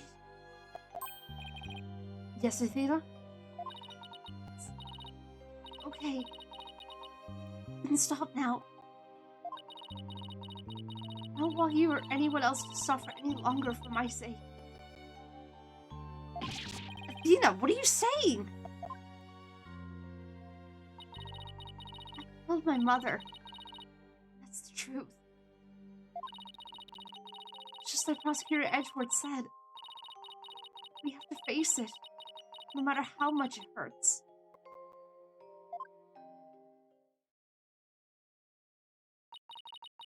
I admit my guilt.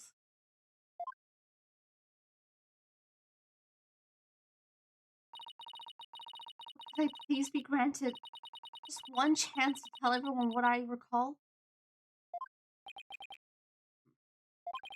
It appears Miss Sykes is much braver than you, Mr. Wright. What say you, Your Honor?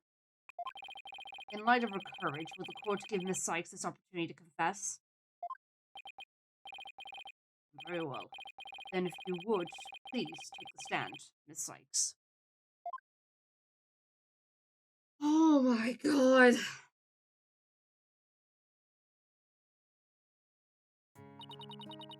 Thank you for letting me do this, Prosecutor Edgeworth. Thank you, Mr. Wright and Prosecutor Blackwell, for letting the truth be known. Now we can finally move forward, and everyone's suffering can come to an end.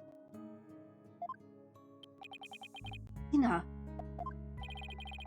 Prosecutor Blackwell will be cleared and Prosecutor Blackwell will be cleared, and the dark age of the law can come to an end. Yes, admit your guilt, and bring everything to its conclusion. I killed my mother. My memory is still a little hazy, but there's no question I remember it.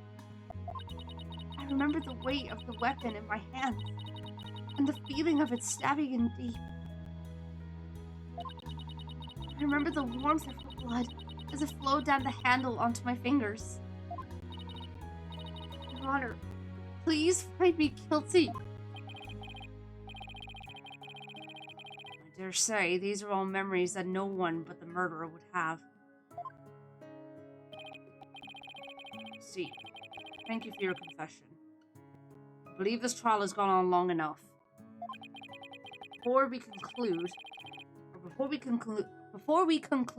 Jesus Christ, does anyone have a counter argument?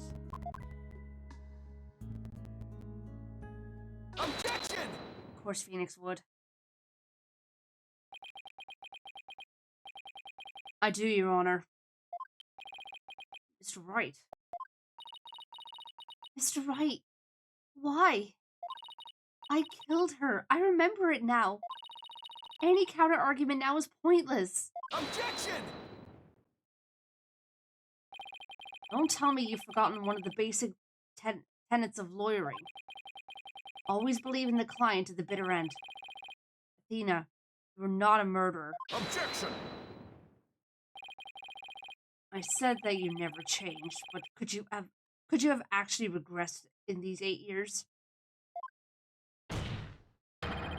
I won't stand for your childish emotionalism getting in the way of the truth.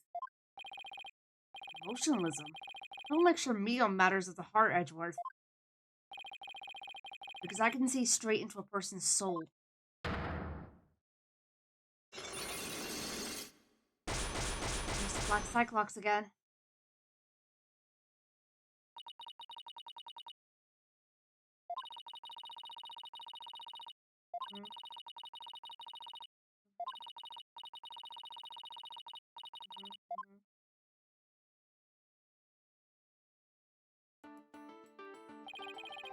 There's still a chance.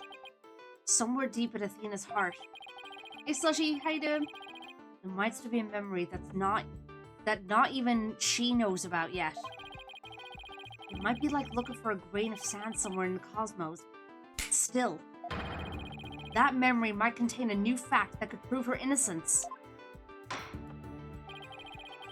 Hope for everyone's sake that you're not just bluffing, Mr. Wright. It might be a little bit, but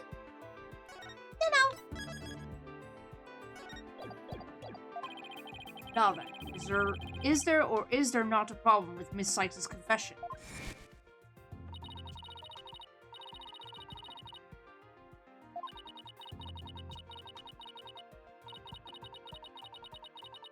yeah, no, I get it as well, Katie. I get it.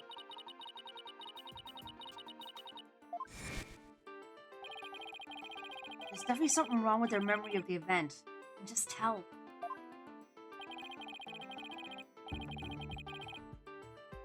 There's a problem with her confession. Please prove it to the court or to this court now. Okay.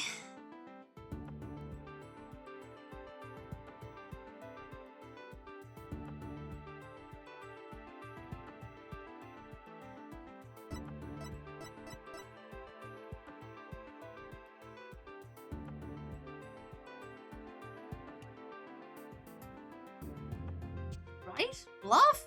Nah, he would never. Yeah, right.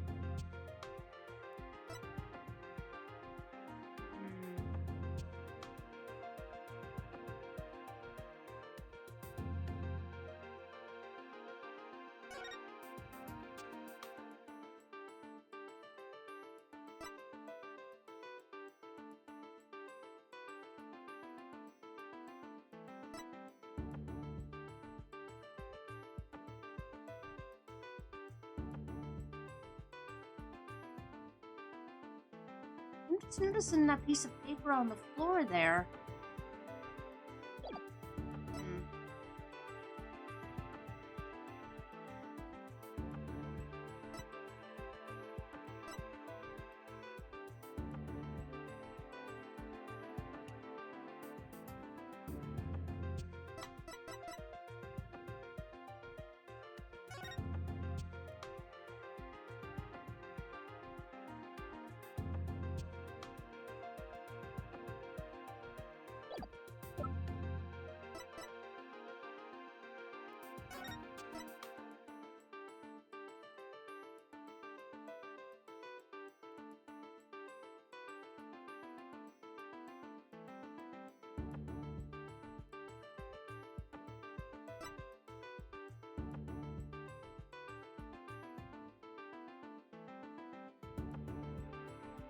I really wonder what's the story with that tear in the jacket. Like, what caused it?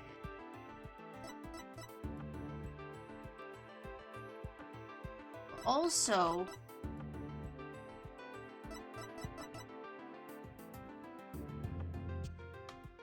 I find it interesting that this knife is still with us, because this was used in the last case.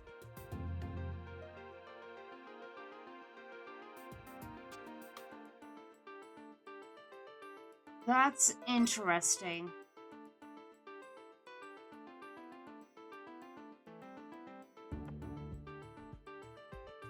By the way, have you played Ghost Trick Phantom Detective? No, I haven't. Never heard of it. It's a game from 2010 by the same creator as Phoenix Wright. Oh. Was originally for the DS, had a recent remake. Might like it.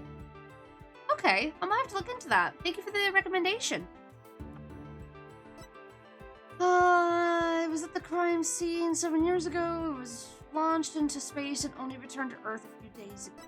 Okay, newspaper clipping.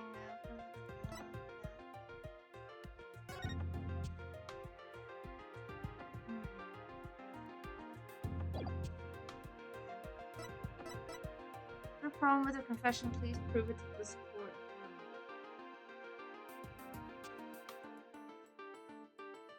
I think it's something to do with the jacket, personally. That's the feeling I'm getting. Well, I could be wrong. And welcome back from ads, everyone. Sorry about that, and also thank you for your patience. Appreciate it. I'm gonna try the jacket here. Exhibit, whatever. Take that! Yes!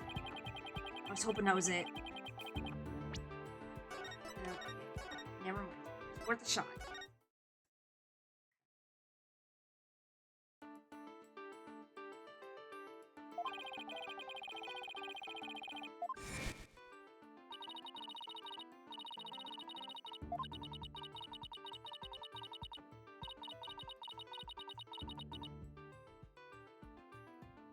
Remember the weight of the weapon in my hands and the feeling of it stabbing in deep.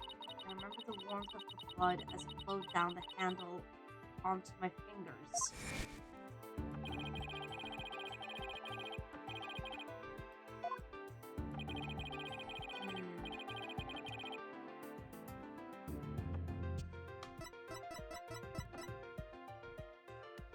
There's no blood on the handle, though.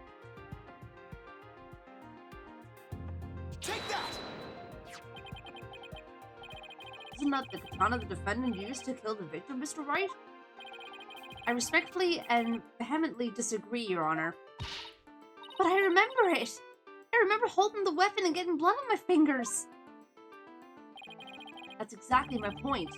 If blood really did get on your fingers while you were holding it, there should be blood on the handle. Please focus on the handle of the sword. There's not a trace of blood on it. And therefore, this is clearly a contradiction of the facts. You're right. Oh my. Objection! The defendant must have simply confused a portion of her memories. She mentioned it was hazy to begin with, and you can't mull over every minor detail. Objection!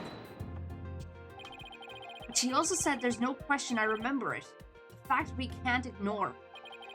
In that case, why don't you explain what this contradiction with her memories means? Gladly. Give me a sec to think of something.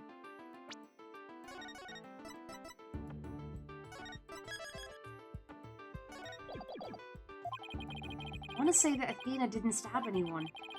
She said it herself that she remembers the feeling of committing the act. Think, Phoenix, think! What could the contradiction with Athena's memories mean?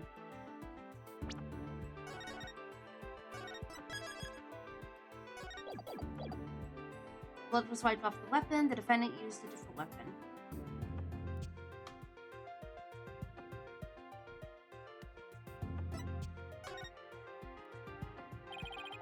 The psych said blood flowed down the handle, but the katana's handle was spotless. So, doesn't it follow that the defendant must have used a weapon other than the katana? What are you up to this time? This is it. This time, I found just the thing to end Athena's nightmare for good. The weapon that took Dr. Sykes' life was the katana. That much is for sure. So if I can show a possibility that Athena didn't use the katana, it could help me prove her innocent. Different weapon, you say? What weapon would that be exactly? Right, of course you would ask that. I mean, yeah, what did you expect? I could see you're floundering, Mr. Wright. Did you speak without thinking again as always? Oof, calling you out there. How does he do that? Can't back down. Not here, not now. Miles knows him too well, yeah. That's right, I did. Because it's so obvious, it doesn't require any thought. What did you say? Okay, so maybe that was an exaggeration, but there has to be something. Was there some other bladed weapon in the robotics lab that day? Maybe there's something in one of the crime scene photos. Yeah, I see it. Wait a minute.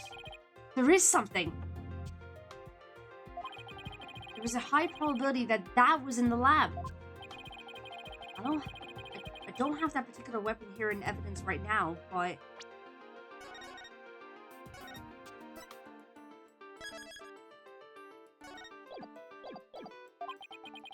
I do have a piece of evidence just like it. Other than the katana, this is another blade that may have been at the crime scene. Take that! But that's the murder weapon in the Clay Terran case. Yes, this is the knife that took Mr. Terran's life. But there must have been a knife just like this seen 7 years ago as well. Toolkits containing utility knives like this one are issued to Space Center employees. And a robotics lab especially would naturally have one of these around. Objection!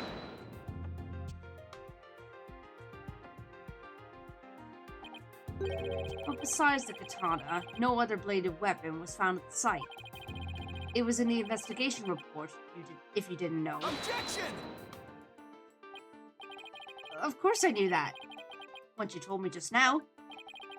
Then here's something else you already knew. There was a toolkit at the scene, but it didn't contain any blades. Here is a photo of its contents. Yeah, but there's something missing. Right, I don't see any kind of bladed tool. Fine, but isn't there something odd about the design on these handles? Therefore, there was no other bladed weapon in the room. Objection! I disagree. This toolkit contained a knife. What proof do you have of that? Don't tell me your eye for art is failing you too, Mr. Edgeworth. You are the last person in the world who should be criticizing my aesthetic sense. Oh no, he is simply watching out for your ocular health. Please proceed, Mr. Wright. Notice that the handles of each of these tools have a sort of design on them. Oh, I see that. I see that they do. But what significance does that have? It's clear that one of the tools is missing from this kit. If we rearrange the tools into a specific pattern, we might be able to tell which part of the overall design is missing. Is that the theory your pitiful sense of aesthetics helped you come up with? Reminded to chat, Wright was an art major in college before pivoting to law. That's true, yeah, I forgot about that actually. Edgeworth, just let it go, man. Show the cord then, if you would.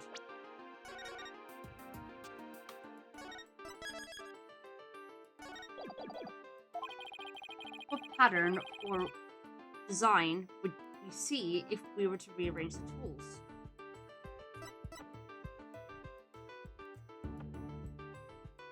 Take that! Oh. Okay, never mind. I was like, wait, isn't it just the knife that we have to show? What a pattern. Okay. What pattern or design would we see if we were to rearrange the tools?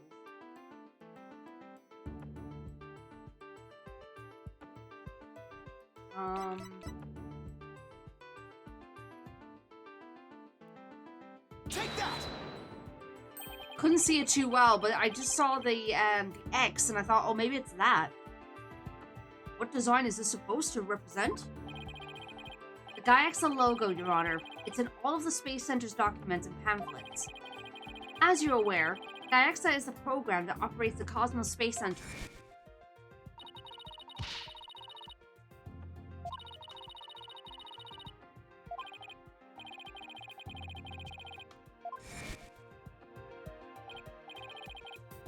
I think I see it now, but... Yes, with just the tools shown in this photo. Yep, there we go. The red A part of the logo is missing. And this is where the murder weapon from the Terran case comes into play. If we were to place a utility knife in the open slot... Perfect fit. It would complete the Gaiaxa logo. So it would. And that means... Admit it, Mr. Edgeworth. My aesthetic sense is keener than yours. And while you're at it... Admit that the weapon Miss Sykes used could have been this one. Oh, got him.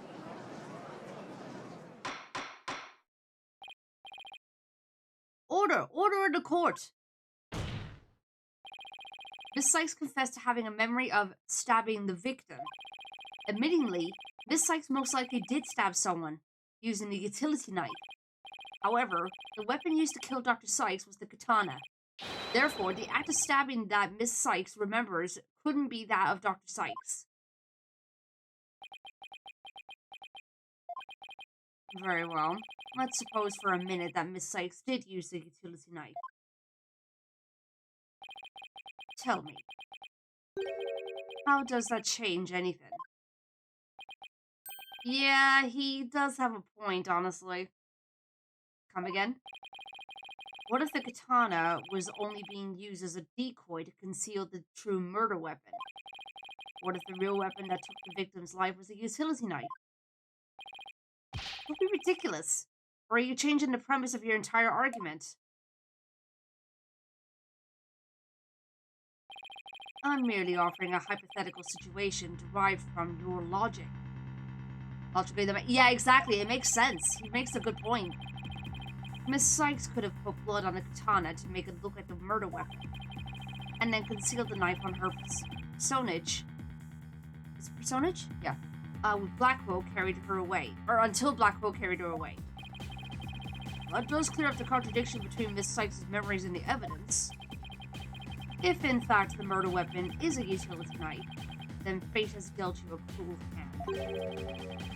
But you have just proven the knife's existence to the rest of us with your own logic. Objection!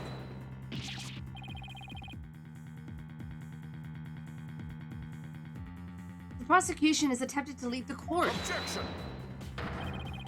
You're the one attempting to leave the court, Mr. Wright, by forcing us to forget the facts of this case.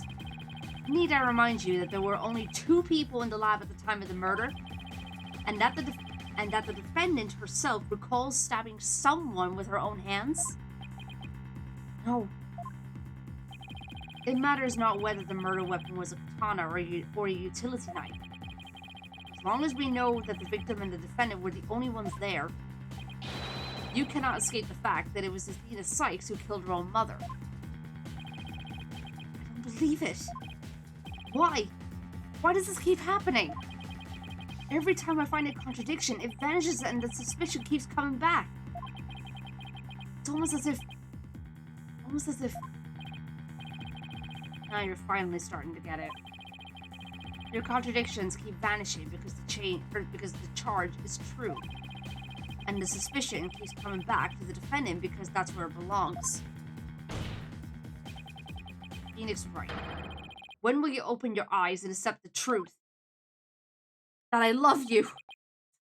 Sorry, I had to.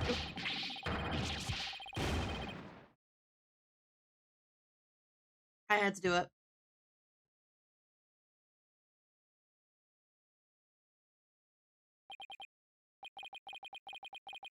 I want to believe it. Can't be true. What if... Mr. Wright, you fought a good fight. I think you've done all you can do. Edgeworth isn't even being smug, he's deathly serious.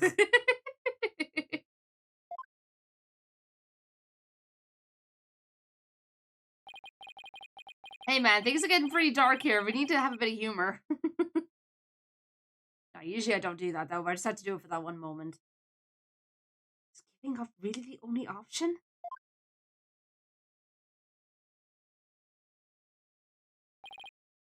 No, snap out of it, Phoenix. What's the matter with you? Giving into doubt. Can't look back. Forward is the only way to go. Into the blinding light, apparently. No, Your Honor, not yet. It isn't over yet. Right. I can't lose sight of what's important. I believe in Athena, and I'll always believe in her. To the very end. The defense lawyer never gives up on his client. I have to pick myself up and stand firm. Make that brain of yours work, Phoenix.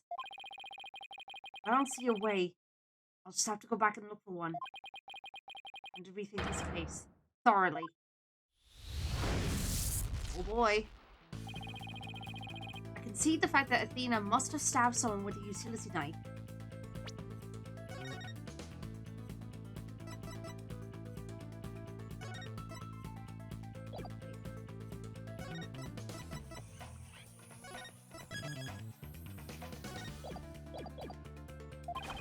This must have been what Ponko witnesses Athena's hug. Prosecutor Blackwell didn't see the knife at the scene. This means that someone must have removed it from the lab before he arrived. Who could have taken the utility knife from the lab?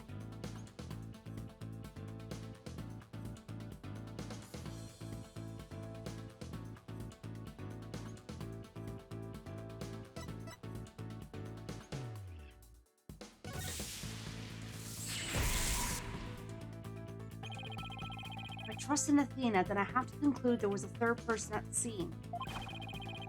But according to Ponko's testimony, Athena and her mother were the only two there. So then how did this third person manage to escape Ponko's detection? I know. This person must have fooled Ponko's facial recognition featuring by covering...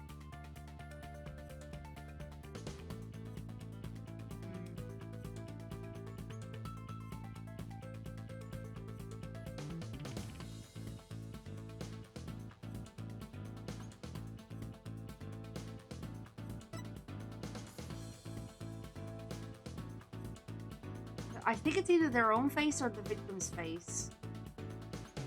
I'm gonna say their own. Yep. Wait a minute, Ponko has a heartbeat detection system too. Even if they covered their own face, Ponko would have still detected their presence. She wouldn't have been able to tell who they were. Hey, this! The culprit could have covered their face and posed as which person to avoid detection. Wait, hold on.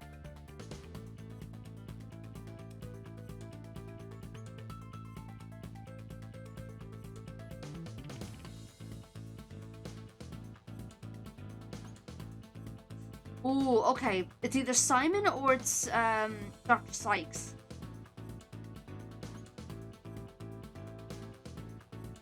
I'm gonna say Simon. No. Okay, so it was the doctor. Right, okay. So, Dr. Sykes. Yeah, there we go. The culprit posed as the victim. That would explain why Ponko thought only she and Athena were there. All they had to do was take advantage of Ponko's basic recognition features. culprit used this in order to pose as the victim. Her jacket. That's where the jacket comes into play. The culprit could have posed as the victim by wearing her jacket with the ID tag on it. That still leaves the heartbeat detection system. How did the culprit get around that? It wouldn't have worked if Ponko could detect the real Dr. Sykes' heartbeat too. So does that mean that the real Dr. Sykes was already dead by that time? If that's the case, then who did Athena stab? Culprit.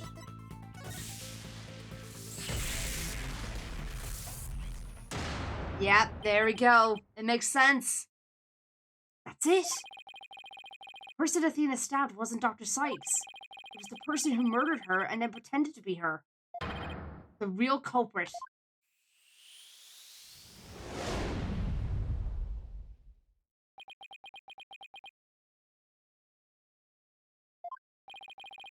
Now that Mr. Wright has finally finished thinking, let us bring this to a swift end.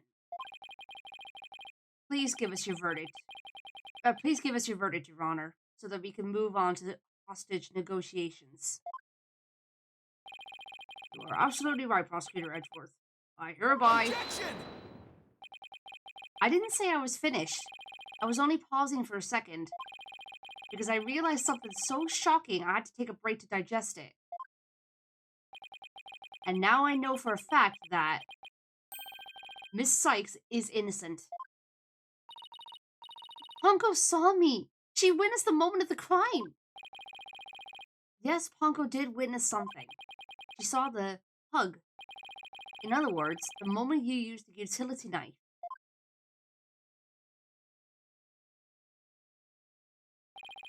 The person you stabbed wasn't your mother. What are you saying, Mr. Wright? The answer is simple. The person Miss Sykes stabbed was a third person posing as Dr. Sykes. What? Objection! Do you really expect us to swallow that, Mr. Wright?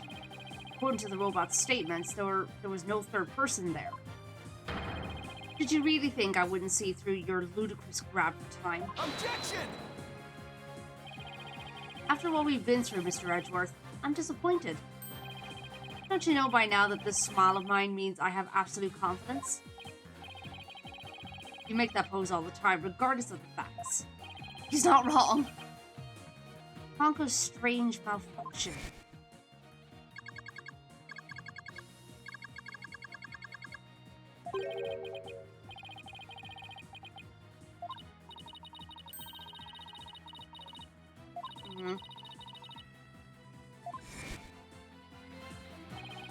That was another case of mistaken identity caused by a jacket ID tag.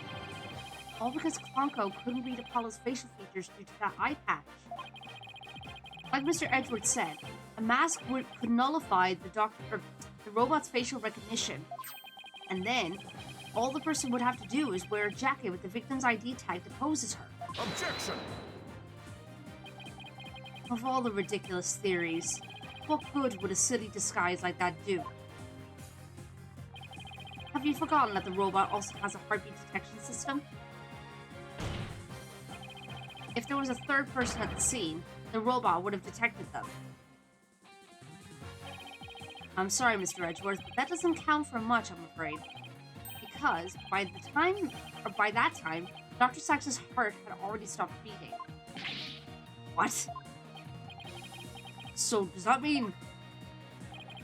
Yes, Your Honor. The person Miss Sykes stabbed, this third person who is posing as Dr. Sykes, is her mother's real killer.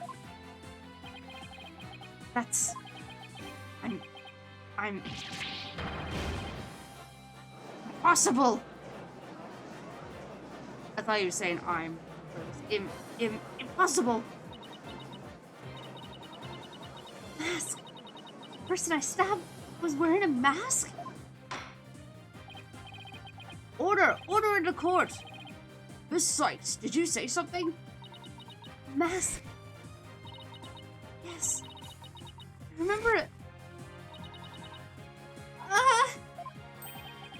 Athena, what is it?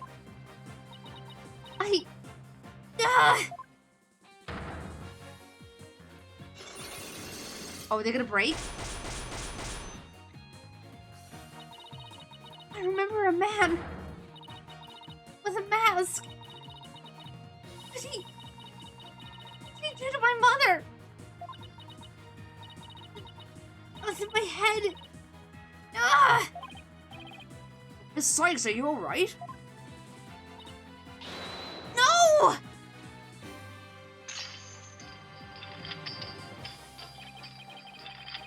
Cyclops. They're breaking.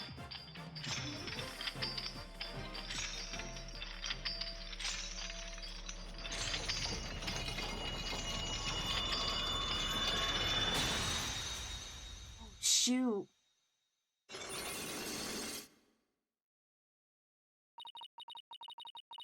Coming back to me.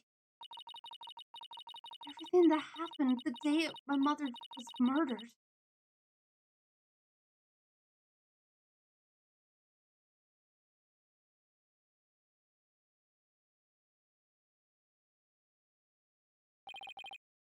Gone.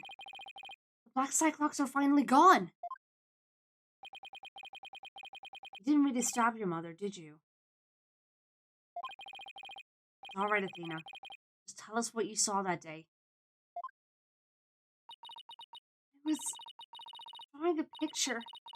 When I was done, I went to show it to my mom. I opened the door, and then...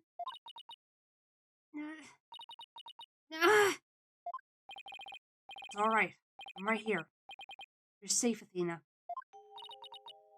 She was on the floor by the workbench with the katana sticking out of her. There was a handkerchief over her face, but I knew it was her by her clothes. That's what was on the floor, was the handkerchief. And there was a man there. A man? Hold it! Alright, Your Honor. Thank you, Phoenix! Just let her talk. Go on, Athena. He tried to attack me. In a panic, I grabbed the knife that was there and... He touched it first, so I only got his clothes, but I tried again.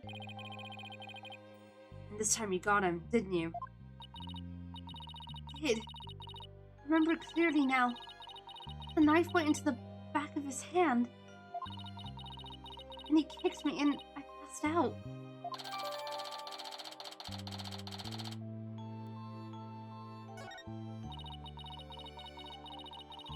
Phoenix reaching god-tier levels of attorney. Shut up, Your Honor, and let us cook. Hey, Fox, how you doing, dude? Good to see you. Oh my god. When I came to, my mom wasn't moving. I had to do something. I had to fix her, I thought. So I asked Plunko to move her to the operating table.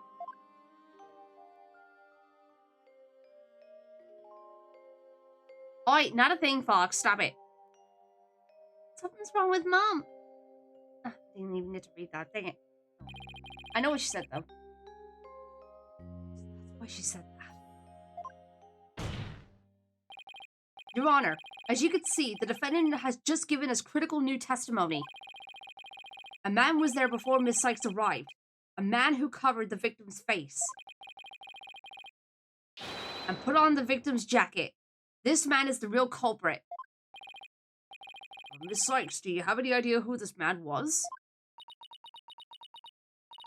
No. I'm afraid I don't. A few moments ago, Miss Sykes mentioned a mask. Athena, can you tell us anything else about that? Yes, the mask. It was my mom's Japanese theater mask. I think it was the one hanging on the wall of the lab. Ah. Oh, this mask hanging here on the wall. It was kind of spooky, that mask. My mom used to tell me that a no mask even has the power to turn an ordinary human being into a phantom. Phantom? That thing straight out of the last James Bond movie. Oh my god. think I recall that, actually. Jesus. It would seem that a new suspect has emerged. And that means that all suspicion against Miss Sykes has... Are you freaking kidding me? Of course.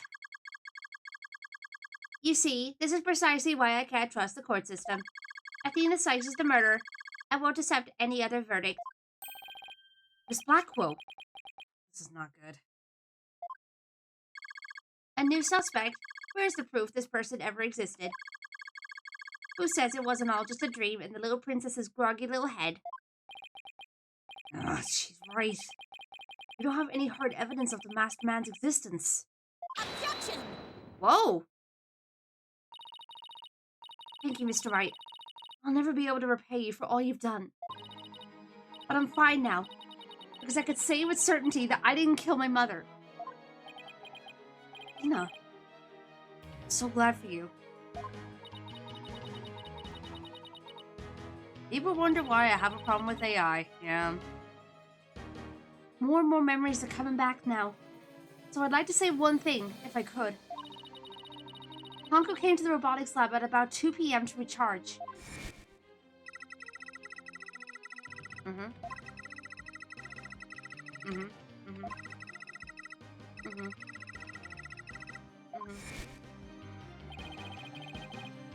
See where you're going with this.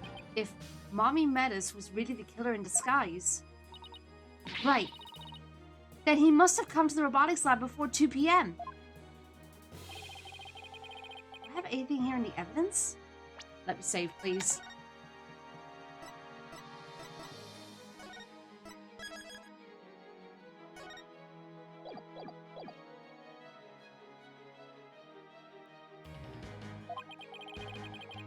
Help me find this person who came to the lab before 2 p.m.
Find this person who came to the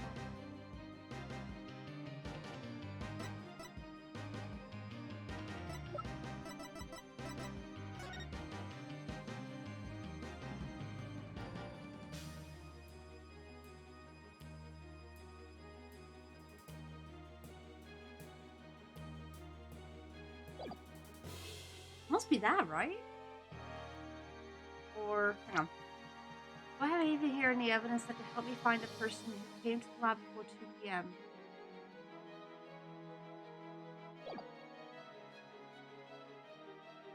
Let's give this a go. Take that! Probably wrong. Yeah, it's wrong. Okay, that's fine. Oh, no. Alright. Try again.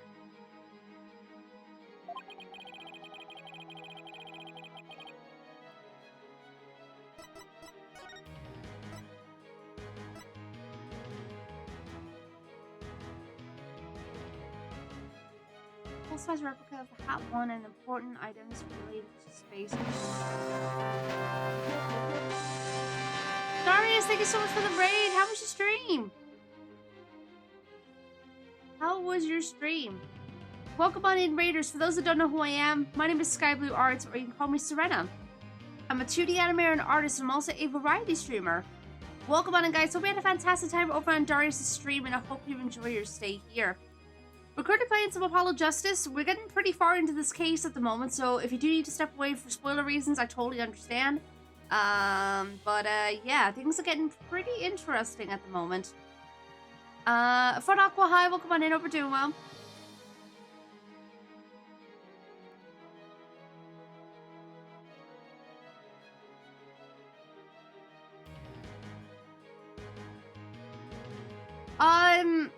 I know a little bit, Darius. But yeah, let's not discuss about it here.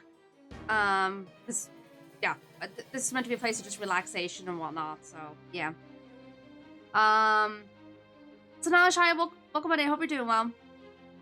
Yeah, Raiders, if you need to raid and dash, by the way, I totally understand. I know how it is after a stream, so please do the post-stream self-care if you need to, by getting something to eat, drink, stretch, or get some sleep. Whatever you need to do, just make sure you look after yourself. But of course, if you want to stick around in the meantime, you're more than welcome to. Also did some Silk Song. Nice, nice. Okay, let's have a look.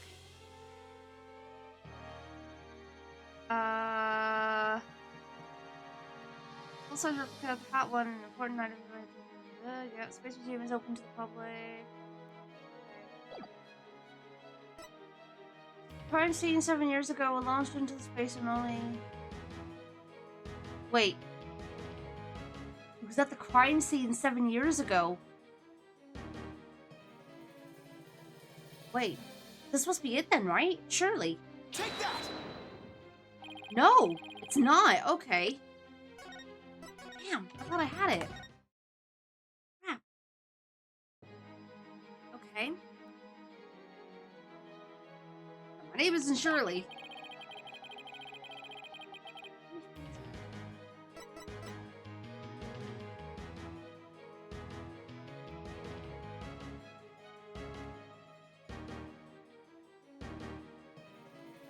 Yeah, I mean, I could just, like, load back my save, just so that I don't lose any of my health, so to speak. That's what I'm doing. Okay, so we tried that. We tried this. Not those two. 7-year-old video showing the corridor to the crime scene. Blackwell was the only one to pass through at the time of the crime. Okay. What's we got here? Photo shows Blackwell taking the robot apart. There's a blood stain on the end of the robot's arm. 2 photos of the body and crime scene. They were taken by the first person to discover the body.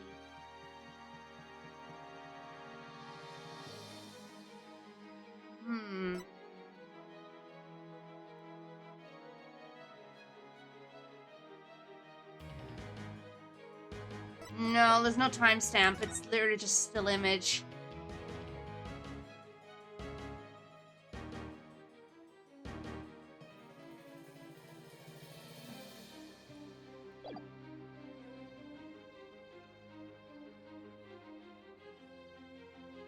Let's turn on the...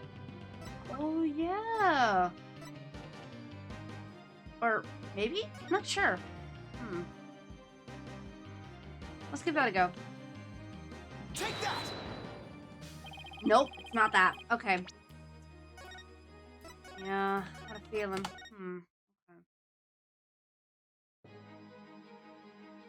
Do I have anything here in the evidence that can help me find this person who came to the lab before 2 p.m.?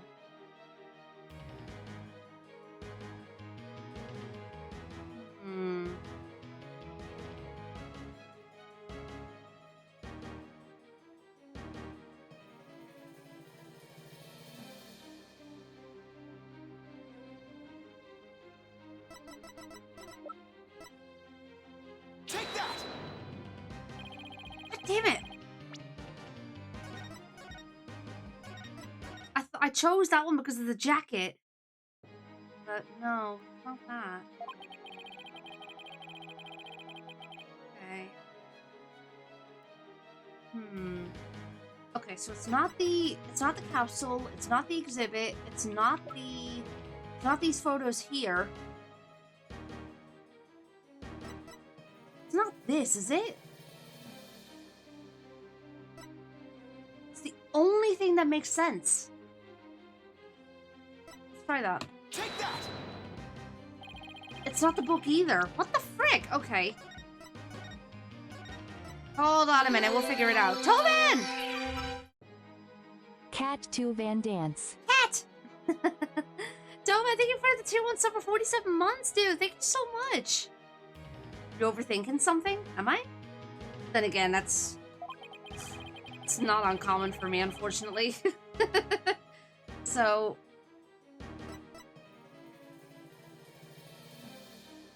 Hey, Miyako, welcome on in. I swear to God, is it just the knife? Like with the bloodstain? Or the katana even? Oh wait, no, it's not the katana. It's the freaking knife. God damn it. Yeah, I'm overthinking it. Take that! No?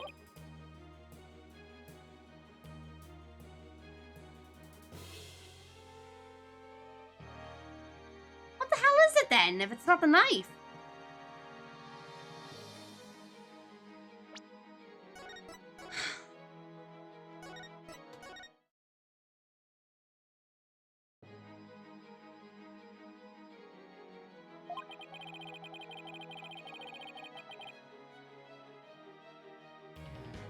Yeah, that's what I'm practically doing at this point, Fox. What is the description of these items in your court record? Okay, so what we got? Cross-section view of the main building at the Space Center, launch pad 1. Murder weapon used on Terran Athena, also used one of these to stab the Phantom's hand during the incident. Wait, hand.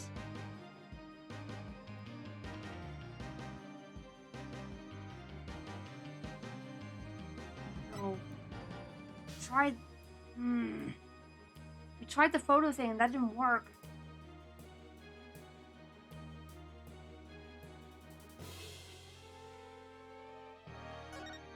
This music is so intense.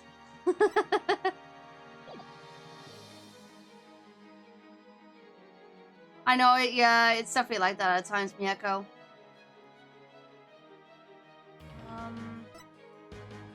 Crime scene 7 years ago was launched in space and only returned to Earth.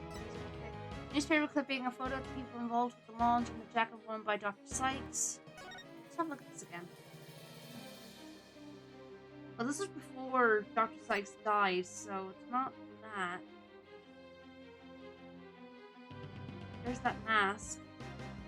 And the katana. And the moon rock. And that's the...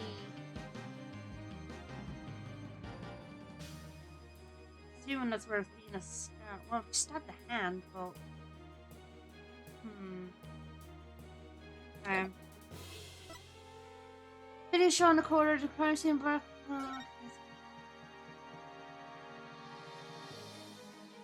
No.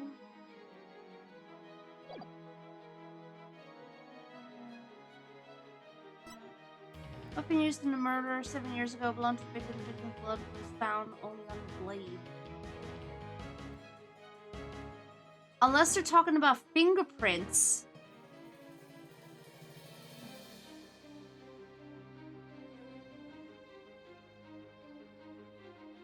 Probably is that, actually. Let's try that.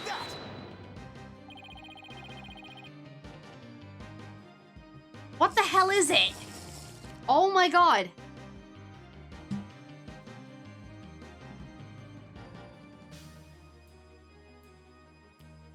What did the video say about the scene? Let me go back.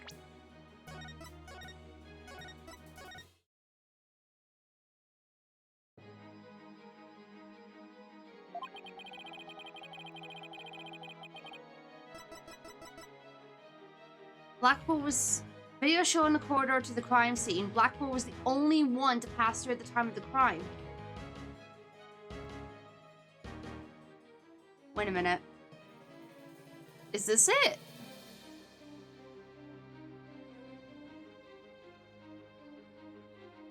Take that! It was the video! Oh my god!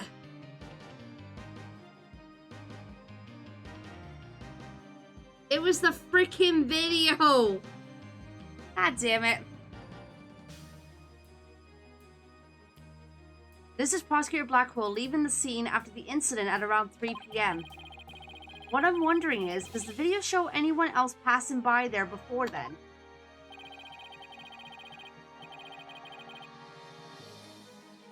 But didn't we just prove that the time of the crime was different from what was established prior? Yeah, because, like, because Honka went to recharge at 2 p.m. And that's right around the time when Dr. Sykes died. So...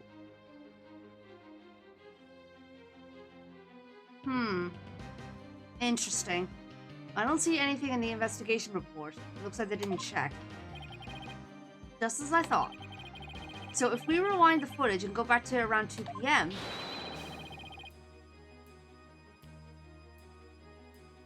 when Ponko went to recharge Dr.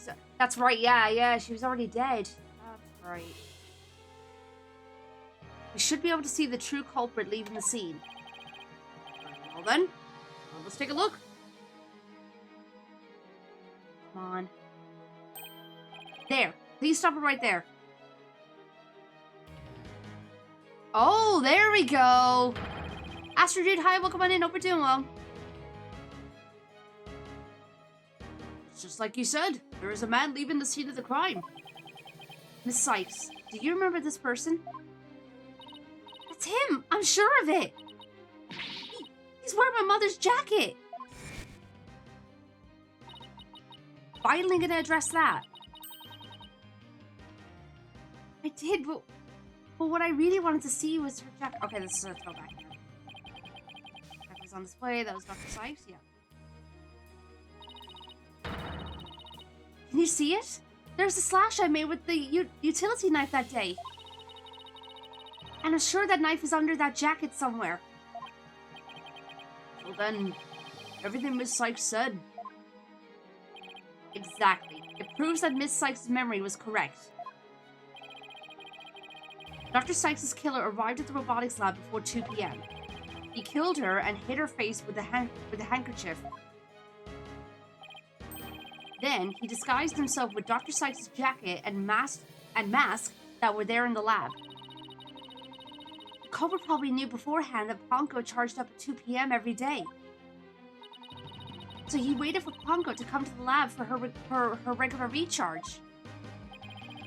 By leaving Dr. Sykes' jacket on, the culprit tricked Ponko into thinking he was Dr. Sykes, thereby making it look like she was alive up to that point in time.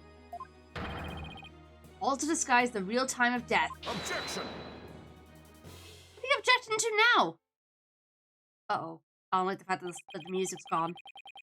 It's a nice theory, Mr. Wright, but I'm afraid that it's just not possible. What? Why not? The victim's jacket is clearly visible right there in this video. And that right there is precisely the problem. The ID tag on the jacket at the scene confirms beyond doubt that it belonged to the victim. If the person who left the lab truly was wearing the victim's jacket, then how could it possibly have wound up back at the crime scene? Fair point. Although, wait a minute. We don't know if it's hers. That looks like because we don't see any proof that it's her jacket. What's going on? That doesn't make sense. Edward's right. The culprit was wearing the jacket. How did it get back to the lab? Let's save real quick.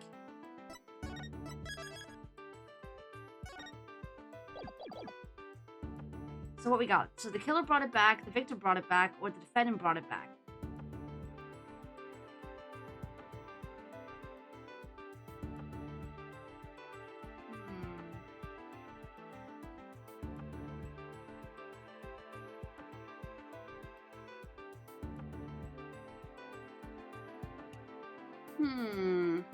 I think it's either the victim or the defendant. I'd say let's try the defendant. No. Okay, it's not the defendant. Okay, got it. Let's try the victim then.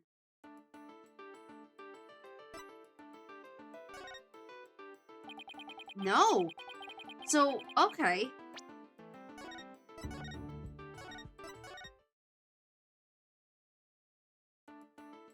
True, yeah, I suppose covering the tracks. Okay. The killer used the jacket as a disguise to make his escape. But in order to conceal that fact, he had to get the jacket back to the crime scene. So the culprit simply returned to the robotics lab later and planted it there. Okay. Contradiction resolved. Objection! Except that it would have been impossible. The only people who came to the robotics lab after the killer were Prosecutor Blackwell and the people who reported the body. And they claimed that the jacket was there when they arrived. So, when do you propose this mysterious man of yours had the chance to return the jacket? Puzzling question indeed.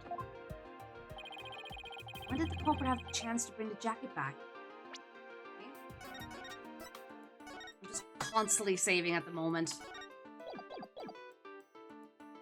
When did the culprit have the chance to bring the jacket back? So at the time of the murder or when the body was found? I would have thought...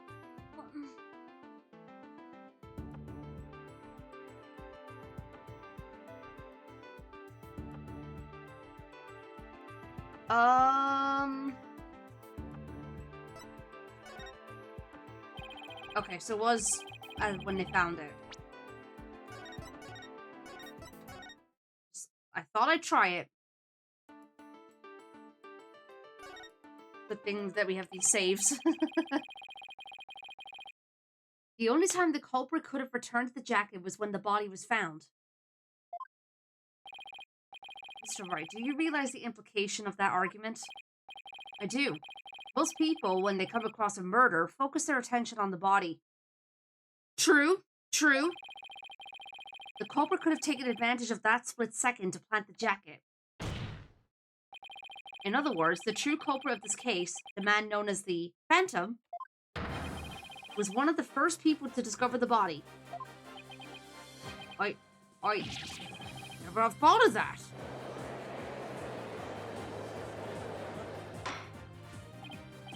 Order in the court! What is the meaning of this, Prosecutor Edgeworth? The body was discovered and reported by a group of 3 people. They were there to collect the Space Probe's capsule in preparation for Cat 1 launch. One of those people had a special bag to transport the capsule in. Oh, you mean the shock-resistant bag? Correct.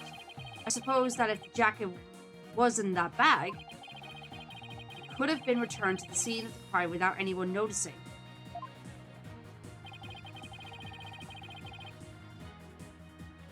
That one! It was Fox in the fedora! Oh no! Fox, what are you doing?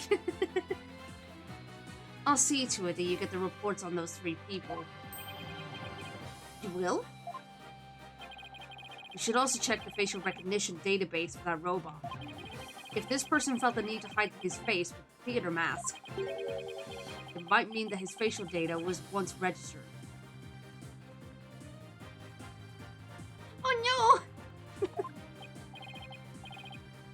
Prosecutor Edgeworth, does this mean... I have to admit, I believe Miss Sykes' memory to be credible. You win, right? Not that this was ever an official trial anyway. Unless Fox is a importer. I know what you meant to say, but it's kind of funny that he said importer. Do my ears deceive me? Prosecutor Edgeworth, are you actually conceding?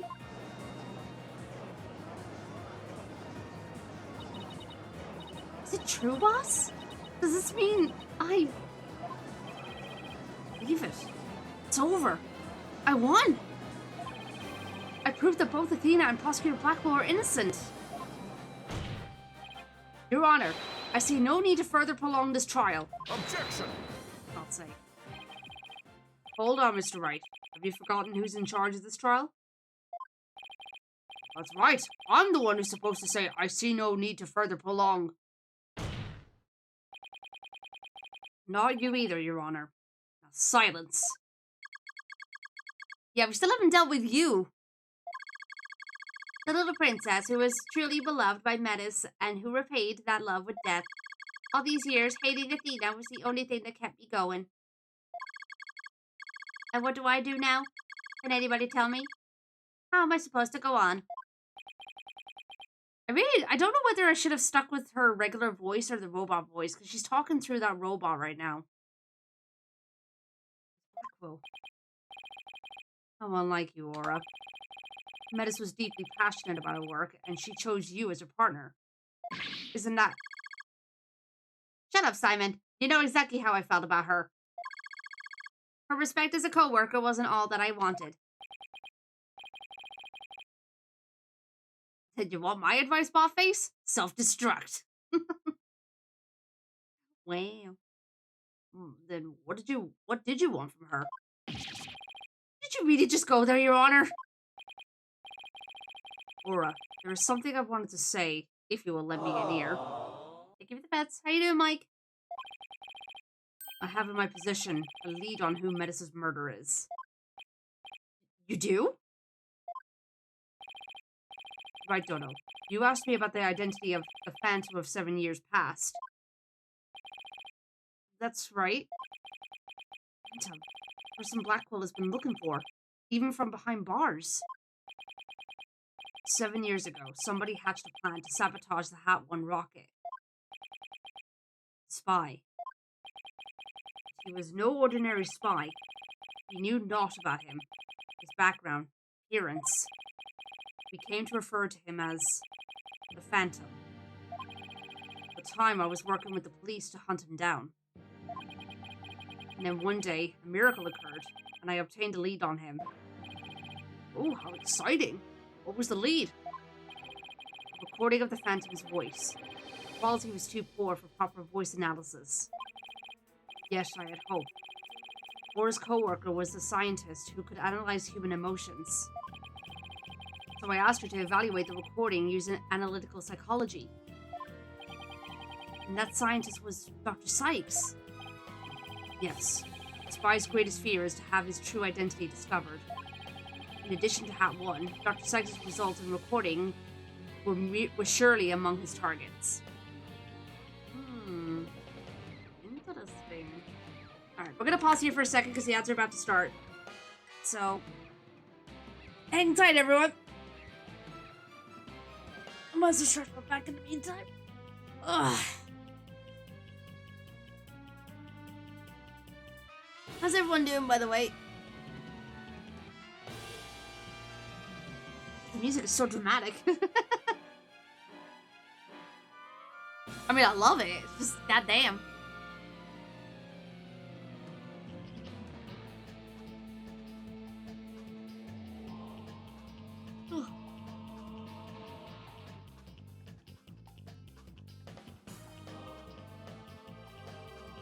It's a freaking banger.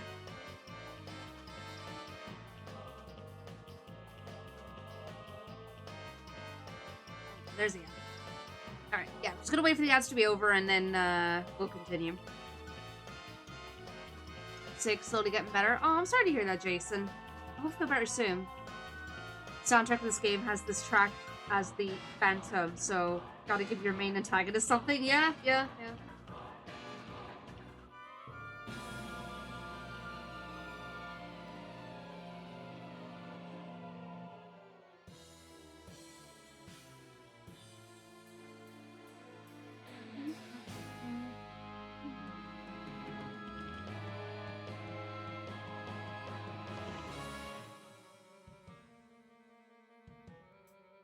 Just looking at my phone as we're waiting for the ads to be over.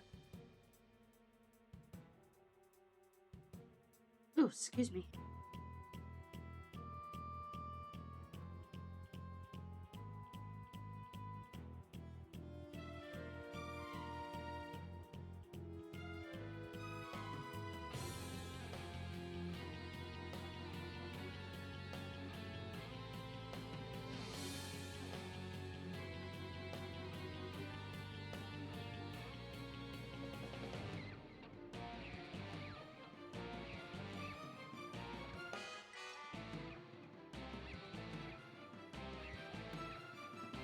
I'm gonna have to figure out what to edit for tomorrow's video. Tomorrow's Saturday, and that's when I upload a video on YouTube and TikTok. I know the last 2 weeks I've been uploading videos from Cry of Fear. But I am gonna try to do something that's not that. Just kind of like spice it up a little bit and just give a bit of variety.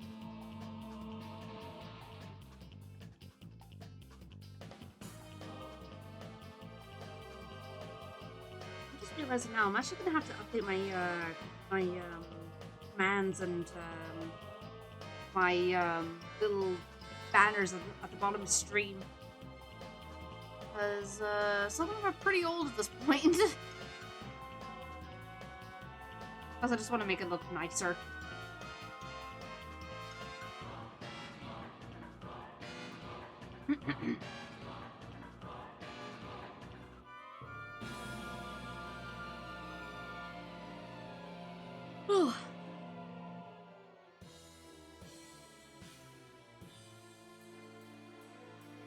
Blackwell's just staring into my soul right now.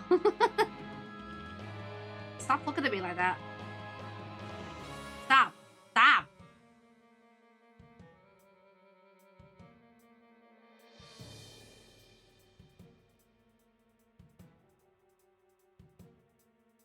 Alrighty then.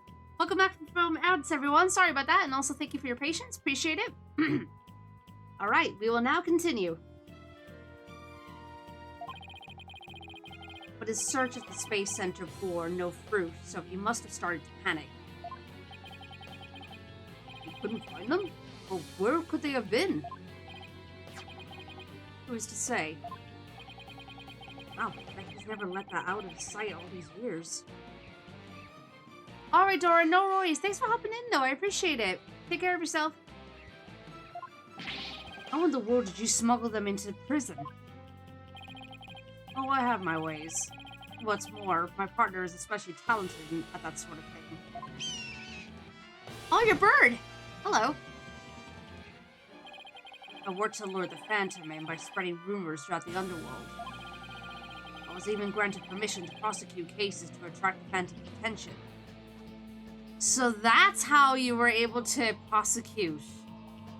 Interesting. Okay. Just try to retrieve your identity, you bloody butcher, became my taunt. What about the results Dr. Sykes drew up for you? Was there any useful information? Here, you can see for yourself. But take good care of it. That's all I have left for my mentor. Aw. I will. Better hold on to this real tight. Subject's emotions barely fluctuate and he doesn't experience feelings like normal people do. Maybe a psychopath or something. Psychological profile classified. Emotional output of this voice extremely weak compared to typical voices. Subject deemed to have unique psychological makeup with almost no emotional fluctuation. No emotional fluctuation, huh? A spy who experiences no emotions. Not sadness, nor anger, and naturally, no fear. He is the very definition of a phantom. A monster with no heart. Don't you see? This creature is the rot that destroyed our lives and set what ails us all into motion. Phantom indeed. Fitting name for the one who has brought darkness to our world. Well then. Seems a faint image of this of this man has started to take shape. Based on what we have learned, I'd like all of you to conduct further investigation. Oh, joy. This is not a formal trial, but I do want to follow protocol. If I may, I'd like to hand down my verdicts and bring these proceedings to an end. Whatever. Do what you want. You'll hear no objections from me. Yes, please, Your Honor. It's over. It's finally over. Very well. In that case, Prosecutor Blackwell, would you please take the stand?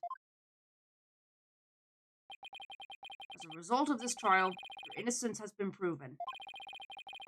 The verdict handed down 7 years ago is hereby overturned. Now, the defendant of the current trial, Miss Athena Sykes. Yes, Your Honor. Yes, Your Honor. It's right. Thank you. Thank you for everything. Athena, you're more than welcome. If everyone is ready, I will now give my verdict. Oh, for...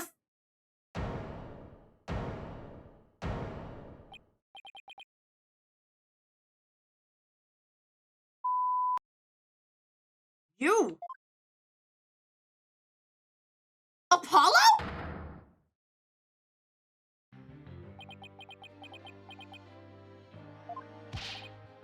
Apollo? What is the meaning of this? Congratulations, Mr. Wright and Prosecutor Edgeworth. You uncovered the truth from 7 years ago and you saved Prosecutor Blackwell. However, you can't allow this trial to end just yet. What the frick? Excuse me?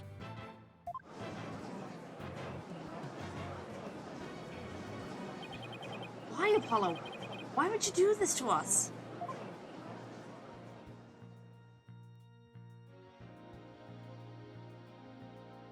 Oh, you little tease!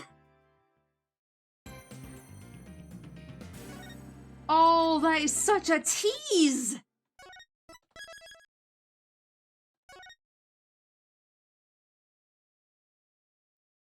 Oh!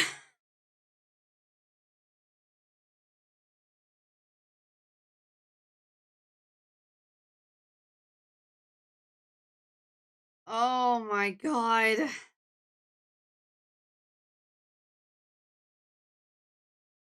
Swerve is real. Really is. Hi, Bernie. Welcome on in. Hope we're doing well. Oh, no. Okay. Chat. Let me answer this. For those who have played this game, is the next part long?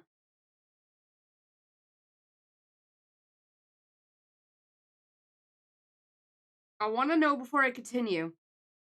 Because if it's a long one, I'll wrap it up here. But if it's like an hour or so, then maybe I could do it.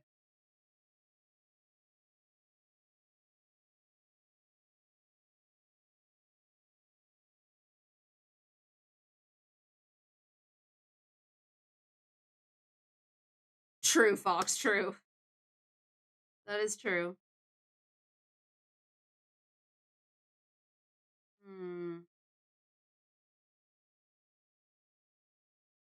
This section isn't too bad? Are you sure?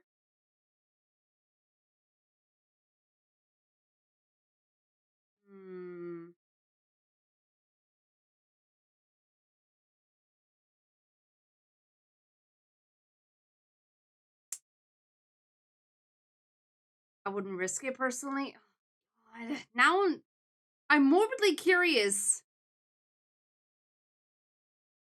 There's a recess in the middle? Okay.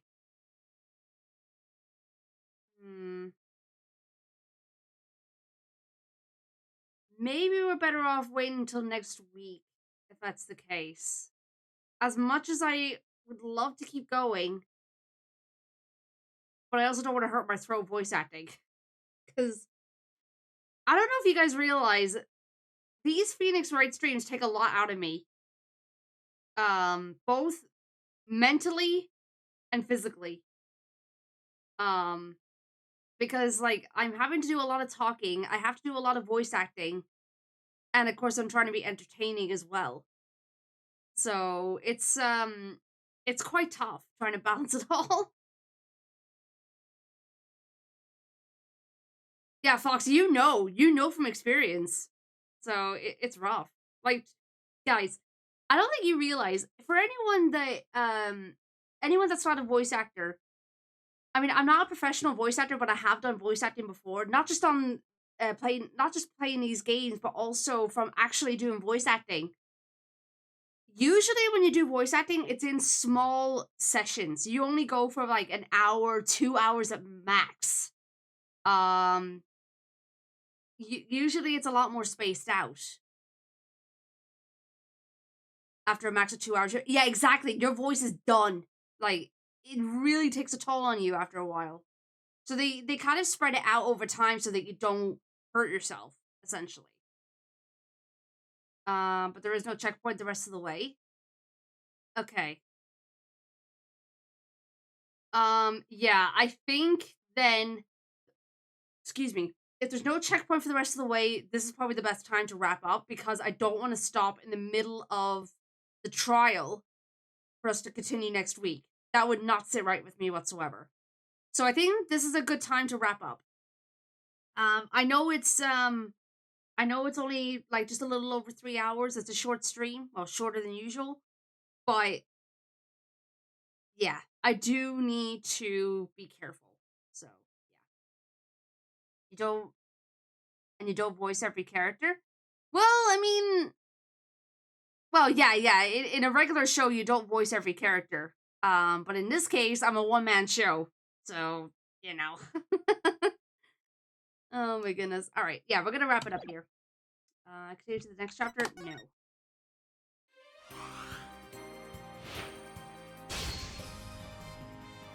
I will say we are very close to the end, though there's going to be a lot of epilogue stuff once the case is over.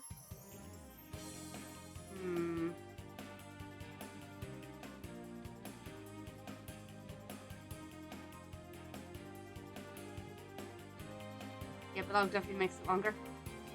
I think that gives us all more reason to wait until next week, if that's the case.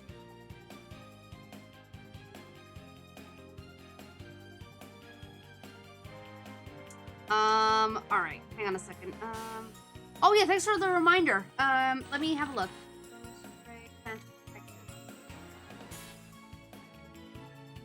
Oh, interesting, okay. It's a puzzle adventure video game. Okay. I'll have a look at it and see what I think. That could be something to think about for the future. Alrighty then. But yeah, we'll continue this next week. We'll finish off Case 5 next Friday. Yeah, that'll be interesting. But my god, this case has been amazing so far. I've loved it. And I'm not gonna lie, I kind of had fun acting out as Athena when she was like starting to lose it a little bit. I had a lot of fun with that, so yeah. Alrighty then.